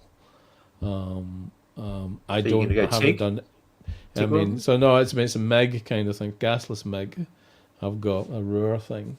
I'm going to persuade Shug Huey to explain to me what I'm doing wrong. right from the off, because that's one of the big things. It's like a case of right now I'm unconsciously incompetent. I don't know what it is. I don't know. I want to become consciously incompetent. So I know what it is. I don't know how to do it. and from there we will learn, kind of thing. But that's going to take a wee while, kind of thing. There's not enough projects, so we'll use it to make legs for furniture or to repair things or stuff like that, and just break the back of it, kind of thing. Because welding's an art form to do right, to do proper. You can kind of anybody can kind of make two bits of metal stick together, but to do it properly requires time, experience, and kind of knowing, just straightforward, just knowing what's going on. I mean, I can't remember how many. I've watched huge amount of videos on YouTube, and I don't think I'm any really the wiser. Don't think so. Maybe I don't know. Maybe I need to get a plasma cutter. Maybe that's coming. Maybe on the list. So, AVE did a fantastic thing about it. It's a bit of an introduction to welding a few years ago, and the kind of the trajectory of learning welding as an art form, and MIG being that kind of like entry point. It's hot glue gun, stick the two bits of metal together. If you jump in at like MMA, kind of the classic arc welding, stick welding, that's kind of slightly more nuanced, slightly higher up on the learning curve. So if that's your entry point, you can pick up MIG really quickly, because it's just kind of an addition to what you've already had to learn to get good enough at MMA welding. Whereas if you jump in learning TIG at the start, everything else below it is super easy, because the TIG is like the most nuanced, highest on that learning curve. Mm. It's sustaining the weld inside the bubble of argon gas. Is it argon gas? Yeah, argon gas. So it continues to go, and and you're stirring the material in many respects rather than anything. It has the look of actually having to practice. Yep. Whereas I think gasless MIG is a bit like easy wood tools for turning. In case of, I don't mean that in a negative way of easy wood tools, but what it means is the learning curve is much shallower. Yeah. Exactly. You can do stuff. I mean, you've still got to learn how to do wood turning. You've still got to learn how to do welding, kind of thing, and the tools enable your journey to happen faster. But the principle is that it's TIG is skew chisel territory, kind of thing, where you're going to make a lot of mistakes. You're going to cause a lot of chaos. You're going to cut yourself. You're going to get into trouble, kind of thing, more often than not. And the outcome, however, is beautiful. But you begin to move into that space of you need a project to take. Well, I don't know about you guys, but to stay on target to learn that, I have to have a project to make it happen. Yeah. I've got there's no point sitting learning how to do a React front end. I've got to learn React. No, I need a project to learn React. I've got to have a project to learn, MMA or whatever. And sticking two bits of metal is where we'll start. And then we'll build a rolling stock, and the rolling stock will be electric. It might look like a steam train, but it'll be electric. As all modern transport should be. So, the advantage of doing a steam train yourself and making it electric, of course, is you don't have to worry about welding a pressure vessel and getting that right. Because if you get that wrong, bad things can happen. Yeah, think of it. Pretty bad. Think of it like Kenny Everett kind of thing, doing in the best possible taste. It might look like a steam engine kind of thing with a beard, but it'll be electric. It won't be. So we electrify the track, or no, battery. I mean, by the time I build this, with any luck, solid states will either be more widely available, or we'll see some sodium ion doing the rounds, which means you don't need the battery management stuff. that you do for lithium ion right now. I mean, lithium ion without a battery management system is just, it's a bomb waiting to go off in many respects. It's lots of energy pouring into something uncontrolled and just not going I think that's the thing, is that energy density is easy to accomplish, but energy density safely and sustainably is the problem. 100%. Yeah. So the sodium ion stuff is the stuff I quite like, but there's It's quite a bunch exciting, of value. that tech. Yeah. Yeah, because that's going to be super cheap. But there's also the aluminium solid state stuff coming on the market relatively soon, which doubles. Is it Australian company? Doubles what lithium ion got in terms of energy density, and the charge times are super fast. They haven't really described how many times you can recharge, what the cycling lifespan is, and that's a problem because the thing is, lithium ion's quite good at that. That's about 1,000 charge cycles, isn't it, for lithium ion, roughly, lithium polymer? Before it starts to degrade, you get lots of little dendrites. Ooh, my lord, isn't your laptop pretty when it's burning? The spicy colours. That's that kind of thing. You watch that beautiful iPhone explode and jump off the table. So lithium sulfur or ferric. Lithium sulfur is one, but really I think the sodium stuff. There's a plant getting built in Dundee to make them. They're really kind of crack. I mean, they talk about EVs and vehicles, but they're really going after grid scale, I think. Yeah. Because grid scale is the problem. There's days go by when all of Scotland's electricity is produced from renewables.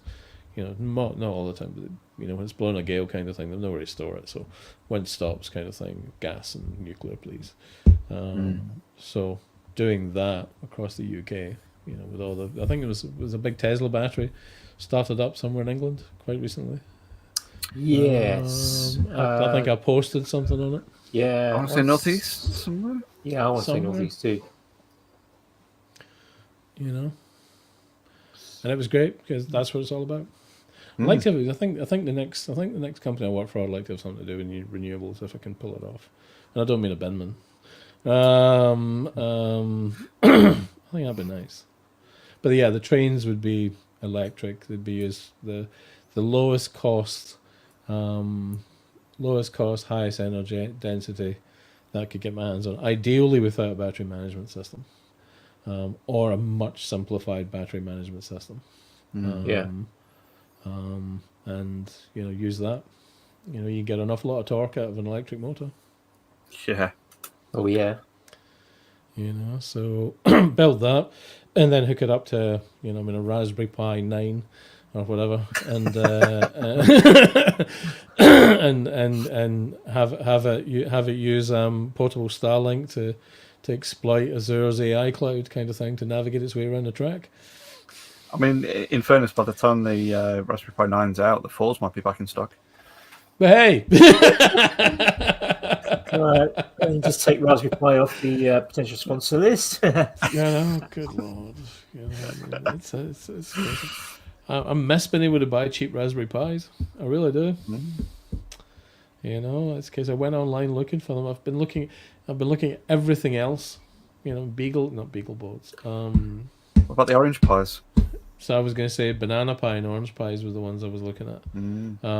They're all right, but somehow I just, I bought into an Asus thing called a Tinkerboard for a while. I bought 2 of them back in the day, and they have power problems that were going out of fashion. Just couldn't pump enough juice into them. Couldn't keep them up. Much more powerful than the Raspberry Pis were at the time. They sit on a shelf up there. I took them out the other day and I thought I should try and do something with these, and then I decided that it wasn't worth the effort, and really I should just put them in the bin. Yeah, I've got a handful of Intel Galileos knocking about, which I've opened the box of and gone, oh, and then closed the box and put them back on the shelf. Yeah, they're in that territory of this is a pain in the ass to try and get working. It's just not worth it. Overhead and all that kind of stuff. So I'm a little bit burned from that. So the going so well. Like I said, I've got enough legacy, in Pi 3s and Pi 2s for most of the stuff I'm tinkering around with right now that I don't need to but the Pi 4s have the 8. So I've got one 8 gig Pi 4 sitting inside a genuine Commodore Amiga A500 chassis with a couple of daughter boards. This thing is the most powerful Amiga I've ever owned. It's fully emulated. It's fully emulated kind of thing. See retro gaming for details. But it's the only Pi 4 I've got. But I don't think I need that. What I think I'm after is the low end stuff. You know, what I mean, so you don't really need. You know, what I mean, they kind of 2.4. Actually, I tell a lie. I've got Pi 400. Yeah. I was going to say, I tell a lie. I've got a Pi 400 kind of thing, which was going to be the sort of BBC core Master of a bunch of.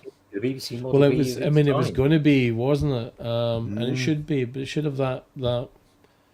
But every kid I know that's got one has wanted to play. Immediately wanted to install RetroPie on it, and away off playing games.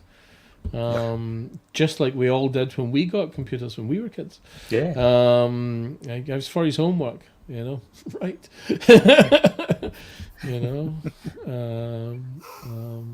yeah. So all that electronic stuff is going to show up, but I don't think it will show up as videos. I feel at this part of the journey, because again, it's the filming. I think that's where I went down the rabbit hole with everything we did before. Which lent itself to doing lives really well, but it was driven by the can't be arsed filming. Although now, you know, really, we've got to just knuckle down and do it. You know? Just knuckle down and do it. You know, everything. There's no other excuse other than I should do it. Just do it. Hey, but we are where we are. Yeah, that idea of sort of a conversation earlier. I won't say with who, Jamie will know. It was kind of a case of my wife won't let me buy any more Raspberry Pi stuff until I finish the projects with the stuff that I've already bought. Do not talk to my wife. Don't, kind of thing. Because if she knew how many Raspberry Pis I actually have, I'm hoping she's in bed asleep. Kind of thing. I mean, I think there was 14, you know, I mean, in the house down the road, because if you can imagine 2 clusters plus 4 others, kind of thing. So there was a fair old chunk of ARM compute loitering around in that house. You know, I'm probably nowadays, not far off behind you. Yeah. Well, it's got to be done, right? Yeah, I've got two first gen Bs. Really? Yeah, one proper OG first batch. Yeah. Oh, so did you get? So I mean, I sat on the waiting list for RS when they were doing it. Yeah, so from that era. Yeah. Lord, yeah, that's almost an antique. Because it was RS CPC Farnell with the composite out on it. Yeah. In fact, I think they're up here. At this point, people, Jamie stayed up and showed something on here. with composite out and in a custom cave. Look at that Case. Heat sink. It's got a heat sink. It's got a heat sink on it as well. Because super powered. You overclocked it, didn't you? I think mine's a 2. I think mine's a 2B. Mine. Stamped 2011. We were sitting. I mean, that must have been late in the year. It was late in the year they started to ship from RS, kind of thing. You were on a waiting list. It was like when the zeros shipped. I mean, I wanted like 8 zeros to try and make a mini cluster kind of thing, but just you to just get the couldn't full. get them. The You were allowed one. You were allowed one kind of thing for long enough. It was the same with them. Oh man. I remember I got first Pi and I thought, right, I've got Pi, I'm going to do something amazing with it. I couldn't think of a thing. Now it's like a case of it's a natural go-to. Because say we do the cameras with them. Some of the cameras have been used with virtual here. We're doing, Octoprint with that one over the back. Down the road, like I say, the whole IoT was running on Pis. And the likelihood is it'll go the same way up here once we can get our hands on them. A little cheaper. We'll see. We'll see. That'll be fun. Then we'll get a train that thinks for itself and goes around and goes, "Sorry, Dave, you're not going to that station." Oh, you should build that in. Dave, you know, You I mean, should not so definitely much, build that in. not so much Daisy, you know what I mean, kind of thing. It's more like here's a time flies by when you're the driver. Tracks. Don't talk to me about tracks. Even better kind of thing. I've got this terrible pain in all the. I've got a terrible pain in all the flanges of my refs on my left side, kind of thing. You know, that's twice. Yeah, good. Oh, you should definitely build in some random things like that into. You've got to do it, kind of thing. I mean, it's a case of. I remember back in the early 2000s, when the company I was working for, there was a particular error message which was annoying me that the application was thrown, an error kind of thing. I changed it to it's broken again. You know, it's broken again. That wasn't quite what it said, kind of thing. And then on one occasion, I'd forgotten all about this. And about a year and a half later, kind of thing, this application that's running, you know, running next to a 5-head CNC, throws this error and, you know, pops up and says, you know, line manager kind of goes, the computer's popped up this message. It says it's broken again. Did it? Oh shit, kind of thing. Early in the career, you know. Yeah, so we won't do too much of that. But you've got to leave Easter eggs. They're now called Easter eggs. So you know, I mean, it was an Easter egg. I've got a mate of mine used to hide Easter eggs into his drawings. So he'd be doing like big architectural plans and things, and he'd draw little things in that you know if you zoomed in on the CAD, you'd see it. And it was fantastic, but printed out, you'd never know. And then it was when he walked into the big meeting, and his drawing was blown up on the projector with the client, and then someone zoomed into the pond, and the ripples of the water were little elephants. And they just kind of just sort of slowly turned to him, and his name was Slotty Bartfast. Just that questioning look of, we're going to have a talk later. His name was kind of thing. He doesn't have anything to do with Norway, did he? Most magnificent field. Yeah. Yeah, that's it kind of thing. Of course, they've given me Africa, so I've done it with all these fields. Anyway, yes. So you know, we'll see how that goes, kind of thing. But yeah, so we've as the year comes to a close, kind of thing. We're starting to get the place underway now and start doing stuff.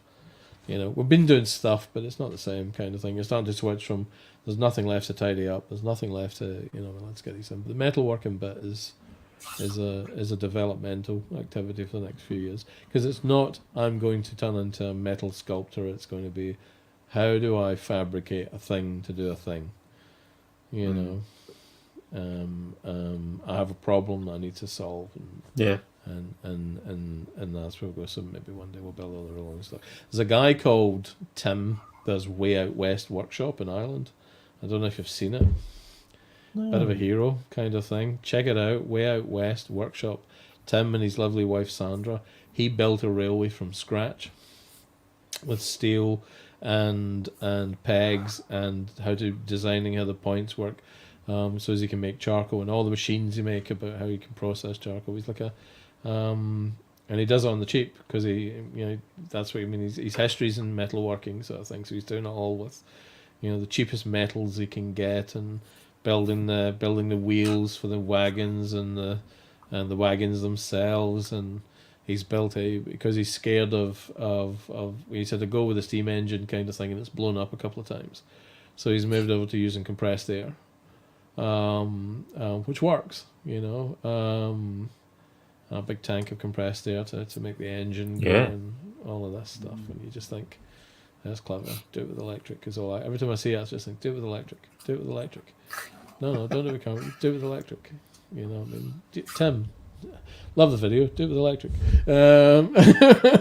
But he's pretty cool. You know, he's pretty cool. Check that one out. Way Out West. Workshop, yeah, it's Way Out West because there's two parts to it. But he grows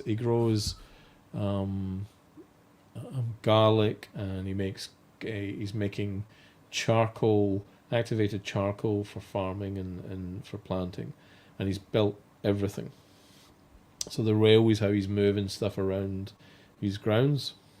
He's got quite a bit of ground kind of thing. Same problems. Same problems as that when I was thinking about doing stuff. How do you get? So we were originally going to build a pub down the back of the property, kind of thing, kind of overlooking the field, which is a fantastic idea. I mean, it's a beautiful view, away from the house, chaos and bedlam, grown-ups peeing in trees, a lot of fun, you know. But getting there, getting the materials there to build it, would be a nightmare. Yeah, You trash the grounds, getting it there with big diggers and all that kind of stuff. So how do you do it? Railway or helicopter? Helicopter's not going to work because that's expensive. Could do a drone, I guess, but no. The railway. That was how that came about. A suite, if that's that kind of thing. I mean, you've got to have at that point. You've got to have the right kind of, Ride of the Valkyries music, right? Every time they take off, that's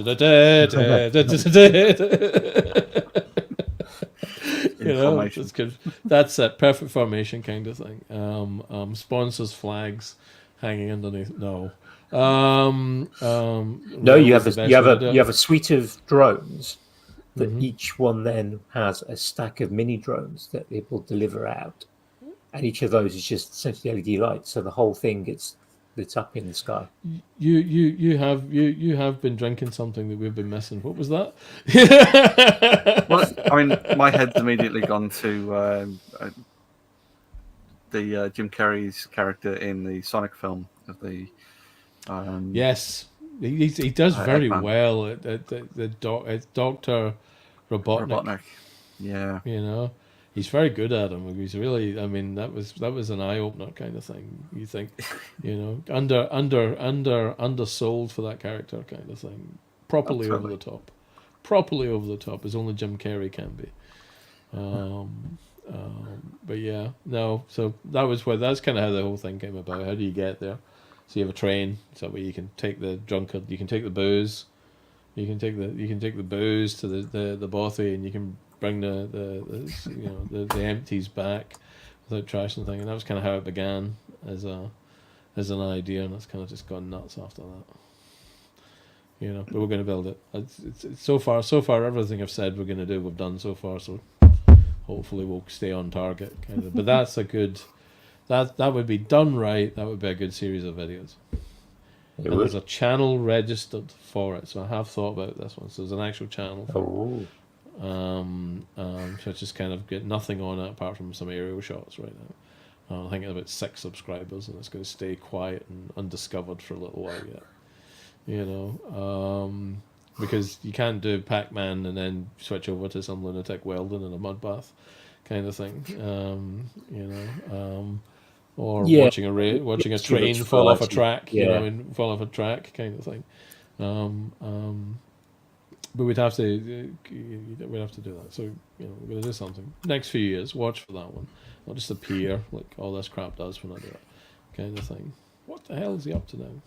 Well, remember that railway kind of thing. Ta-da! I think it's exciting.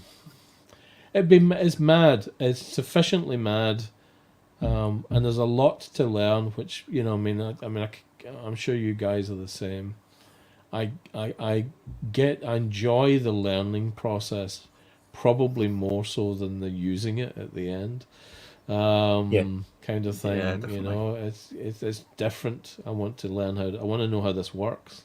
It's why I'm nearly finished the applied physics degree kind of thing with the OU, is because I want to know how this actually bloody works, kind of thing. You just get into it. I mean, it's nearly 11 years in the making, kind of thing. That's all you OU ones are.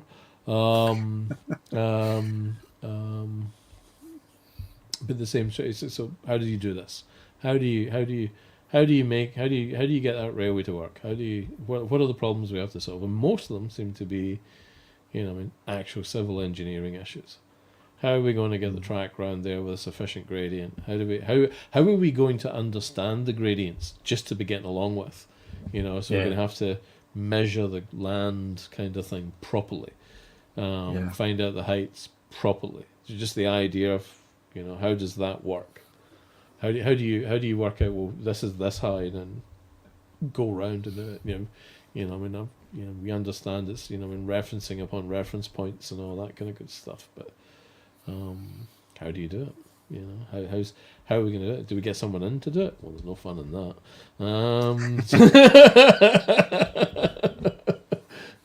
How do we do it? Do we buy a theodolite? No. How did the Romans do it? Now we're on the right track. I was just going to suggest 3D scanner. But Roman ways might be. No, let's work out how the Romans did it, kind of thing. They managed to build some walls and everything. Kind of I mean, thing. you do a bit of hose, a bit of hose pipe and two glass. 100%, 100%. What's his name? What's the guy who he built his workshop out of wood? Chris something. He does the guys hydro. building workshops out of wood doesn't narrow it down that much. No, I'm sorry. His name's Chris. His channel will come back to me in a minute. But he's in a hydro plant. He's slowly but surely getting into building hydro, and that's what they did. A hose kind of thing. Literally, that's what they did with the hose to work out the levels coming down the hill. If Andy Hill was in the audience, he'd know exactly who I'm talking about. Because he built his own sawmill. He did his own. He built the workshop out of by hand, old techniques, all that kind of stuff. Chris, I give up. Harbour. Chris Harbour, that's the chappie. That's the chappie, and he does a bunch of stuff, and he's doing hydroelectric stuff, and that was what he was doing, working out the levels. I think he eventually got some high tech equipment, but when he kicked off doing it, it was ye olde school. And he's really looking forward to us building the railway, kind of thing, just because he gets to play in the digger. But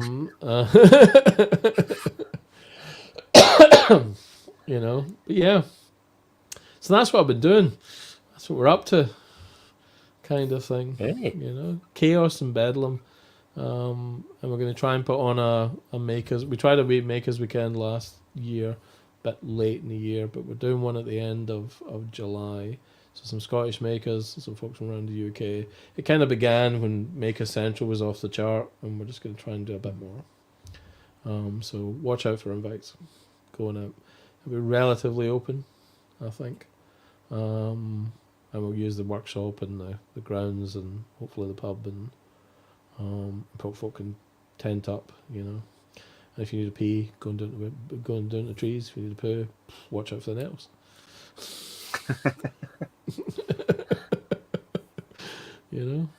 I think it's all very exciting. Actually, the idea of a working railway, and presumably you're going to have I don't know what do you call a hangar for a station that you can sort of ride into. It's called a station. I thought. Well, you have a station, yeah, but a station. I suppose you could build a cover on a station, but there's a storage yard. They're called sheds. They are sheds, aren't they? Yeah, railway they're sheds. Just called trade sheds, railway sheds. Yeah. And you go in one, they're open at both ends. When we originally talking about this, there was the idea to put a station inside the workshop. At one stage, and that idea comes back every now and again. This idea you pull into the station inside the workshop, go past the front gate. There's 80 meters between the front gate and the door of the workshop. Roughly about 80 meters between the front gate. Crikey. So transporting stuff, is wheelbarrows or humping right now. So the idea of having a stop there, you can load it in the back of the wagon and then run the train round to the workshop and unload, or to the kitchen or to wherever needs to be, wherever needs to happen on the grounds is a real thing. Just a big old conveyor belt, It's Scottish weatherman. It'll be frozen up half the time, kind of thing, and soggy, kind of thing, and soggy. Double up as a slide on the way back. I mean, we have the A70. We have the A70 abutting the property, kind of thing. It's a wee bit of a busy road, kind of thing. Okay, so it'd be like playing Frogger, kind of thing, with real artics.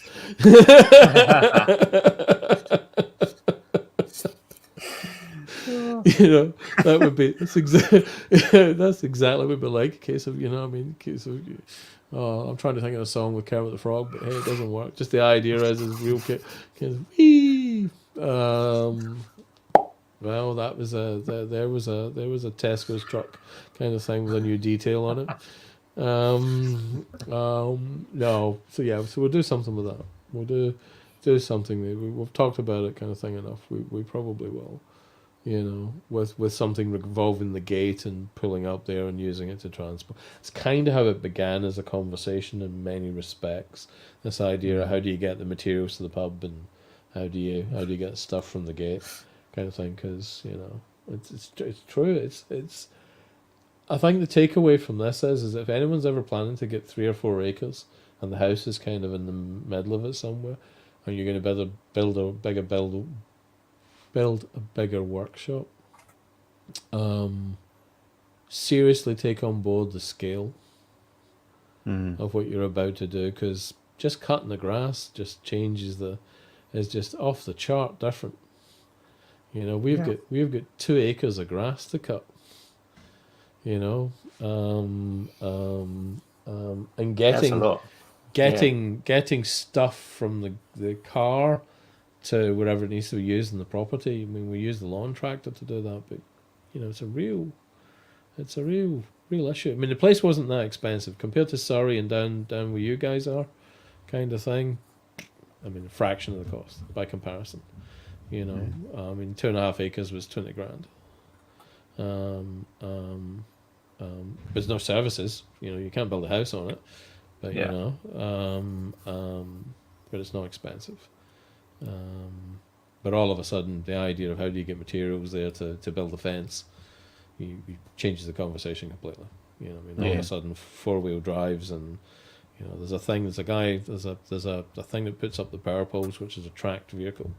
An actual tracked vehicle looks a bit like a tank when it's got with a gun, when it's got with a pole in the back of it when they're taking it out to put it in. Just different conversations. So things like I think for the courtyard. Or was it to? Yeah, I think there must be a good 30 ton of hardcore went in for the grounds, just to get it all level and all that. Just scale difference, and it's having done it, it makes the railway not scary. But the problem exists. But that'd be cool. Building railways, we do a video kind of thing. I'll get a top hat, call myself the fat controller, all that kind of good stuff. I think you can get the uniform and the hat. Yeah. I mean, totally get it. I mean, I want the hat. The hat would be cool anyway, right? A proper stovepipe hat. Bit of a waistcoat kind of thing. Bit of a pipe. Yeah. Point at people with a pipe. As you do. You've got the fat controller. It's going to be Brunel, isn't it? Brunel wasn't really fat. He was short, but he wasn't. I mean, that's what the hat was for, really. It was to equalise kind of thing with all the other taller engineers who were around at the time. He was compensating. That's why his gauge was bigger.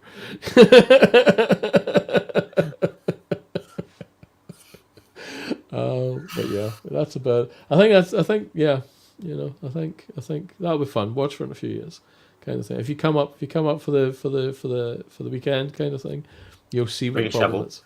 Bring it. No, don't bring a shovel. Come up with a theodolite. Cool. Oh, wow. That's 11:30 already. Where did they go? I've been talking pish too long. Let's get onto our attention grabbers. Okay. Which is the point where we start to have another waffle about the things that have been grabbing our attention lately.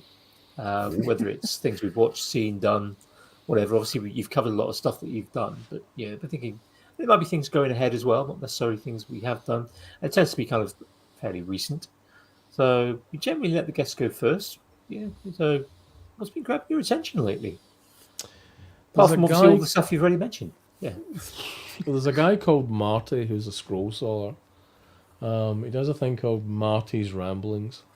Marty has prostate cancer. And he's been documenting his journey. He does a bit of scrolling, talks about it, just gone through his surgery. And I think I don't think he gets the views he deserves because he's been quite open and quite honest about the journey kind of thing. And I think, and I've got a lot of time for him, huge amount of time. I mean, he turns up in some of the scroll saw things I get involved in. So that's been sort of, has my attention a little bit, watching him, walk this journey sort of thing. Because it could happen to anybody on this, it could happen to any of us. Yeah, kind of absolutely, thing. So that's kind of been getting my attention a little bit. Lots of kudos to Marty's ramblings. If you're listening to this, go give the man some love. Watch some of his videos. Support him on the journey he's on, kind of thing. Real problem, real person going through a real challenge in life. So that's kind of had my attention a little bit. And then, I've been watching. We're not going to talk about this, but a lot of American politics. And then space stuff, kind of thing, which has been it. But from a making perspective, watching kind of the world get back together after COVID's been interesting.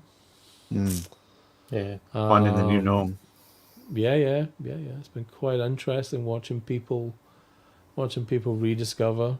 I mean, I have a view. I mean, there was during COVID. It's still true. There's lives all over the place. Live here, live, live. And I personally think that lives have a tendency to be toxic for your channel. What I mean by that, you get to meet some great people. You get to get involved. There's a lot of fun in doing a live. But they stop you making videos. Because it's easy to make a live. It's easy to do a live. It's easy by comparison.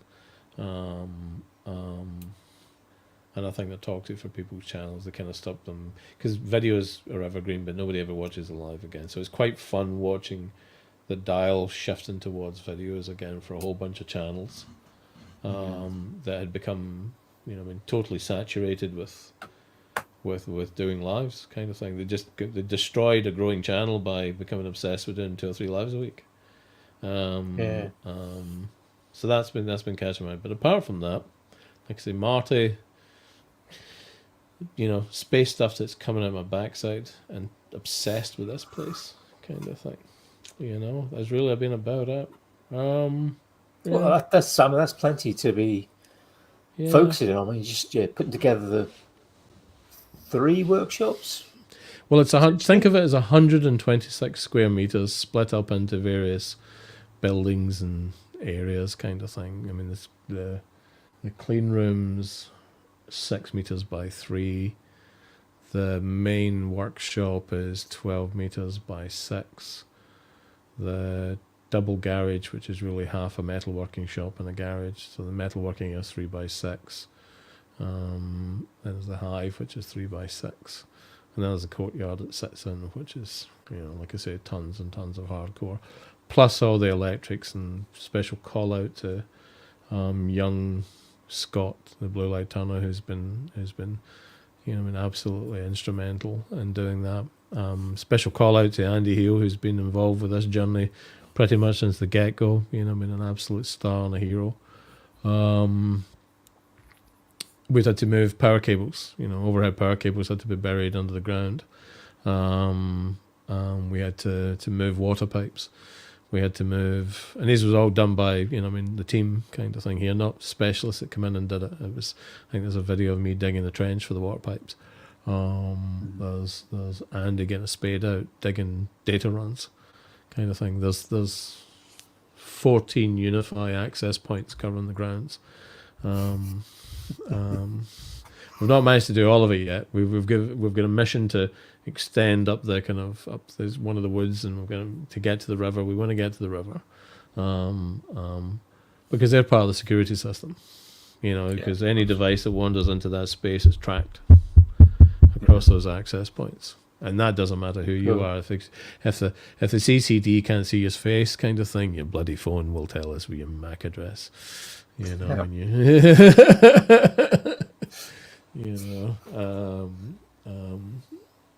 and I do it all the time. I see people moving, and you can watch them walking around the property, kind of thing. Anyway, so there's that. There's a lot going on. It's huge. I mean, I can't communicate the scale of the task, kind of thing. So far, yeah, a lot of time. Unfortunately, quite a bit of money. Yeah. Only going to do it once, kind of thing. This is it, and hopefully we'll get to share it with everybody. You know, come up, have a play. If you know me, come over, kind of thing. Be a laugh. Sounds cool. Be a laugh. Be a Sounds laugh. very cool. That's what had my attention. Is that enough? Kind of Yeah. thing? No, that's good. Jamie, Will do. what about you? What's been grabbing your attention this week? As we're talking printers and stuff before, I've had a delivery of some 4020 and 2020 aluminium extrusion to try and rebuild and retweak the printer known as the Bastard Thing, which is an old TiVo Tarantula that's not TiVo Tarantula left. That's the next kind of printer project. It's become a bits of this and bits of that. Do you remember that as the TV show? I remember it from something sheds, kind of thing. Because there's a story for later about that. Okay. But yeah, so the rebuilding a printer, and I spent the weekend in that there London, having some lovely dinner with some lovely friends. That's Cool. been my kind of my week. How about you, Andy? What's been grabbing yours? Well, as I mentioned, I went to a university open day yesterday with my eldest, because it's that kind of time of life, just checking out universities. I've already got the A-level grades, but just kind of sort of checking out where to go next year. So yeah, that was a bit of a nice day. Caught up with a... Get them an address in Scotland they can use, and that way they can get their other university fees paid for free. Well, I never said that. But I also caught up with one of my university colleagues, actually. Tom had a long chat yesterday afternoon, and actually he's an IT guy as well, and a collector of old computing things. Good, I like him already. Atari ST and a QL. You said old. I mean, that's Spectrum. like there we go. Yeah, I used to, and the Spectrum, and going back, and the ZX81, and yeah. You know, I mean, if he's got a white ZX80 kind of thing, he's a gentleman to be respected. I don't know if he's got a ZX80. I don't know if he's got a ZX80. He's definitely got an 81. Definitely got an 81 and a Spectrum and a bunch of the others. But yeah, good. Not sure Worth if it's doing. a complete collection. The other thing that's caught my attention this week, I've watched Warrior Nun on Netflix. Kind of came upon suggested, and it was just like, this looks interesting. And I was like, yeah, ended up kind of just binge watching the entire lot that's available, Nice. and hopefully there'll be series 3 Cool. because they did left it. Yeah, quite like that. It was quite a good combination of a bit of fantasy, a bit of violence, a bit of action, a little bit of sort of human stuff as well. So yeah, definitely That's good. recommend. Good. Yeah, Dale, where can people find you? Where's the best place for people to kind of hunt you down and follow you? In the clean room, Maple Tree Courtyard, in Scotland, kind of thing. Look for the flag. Keep going north until best- we stumble into you. That keep going. Stop at Carlisle and ask. No. Best places to find me on Instagram. Maple Tree Studios. YouTube channel will be coming back to life in a little while, which is Maple Tree Studios.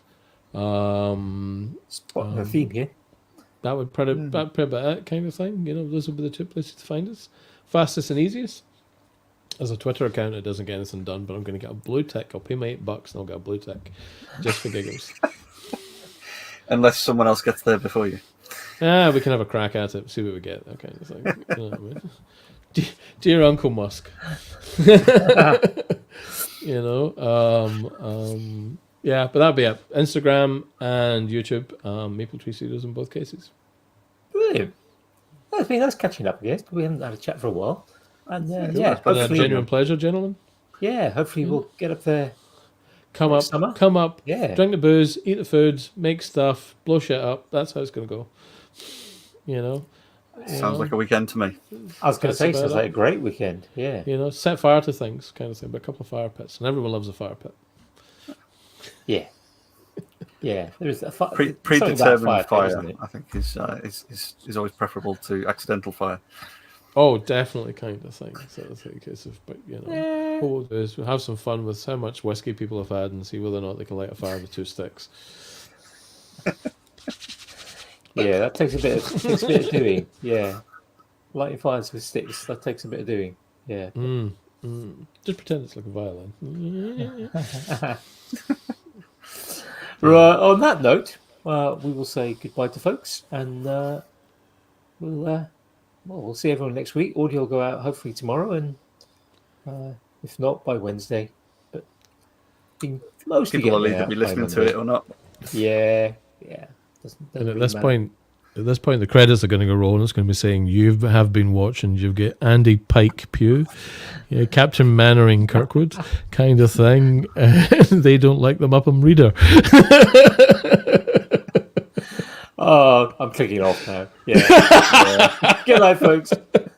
Yeah.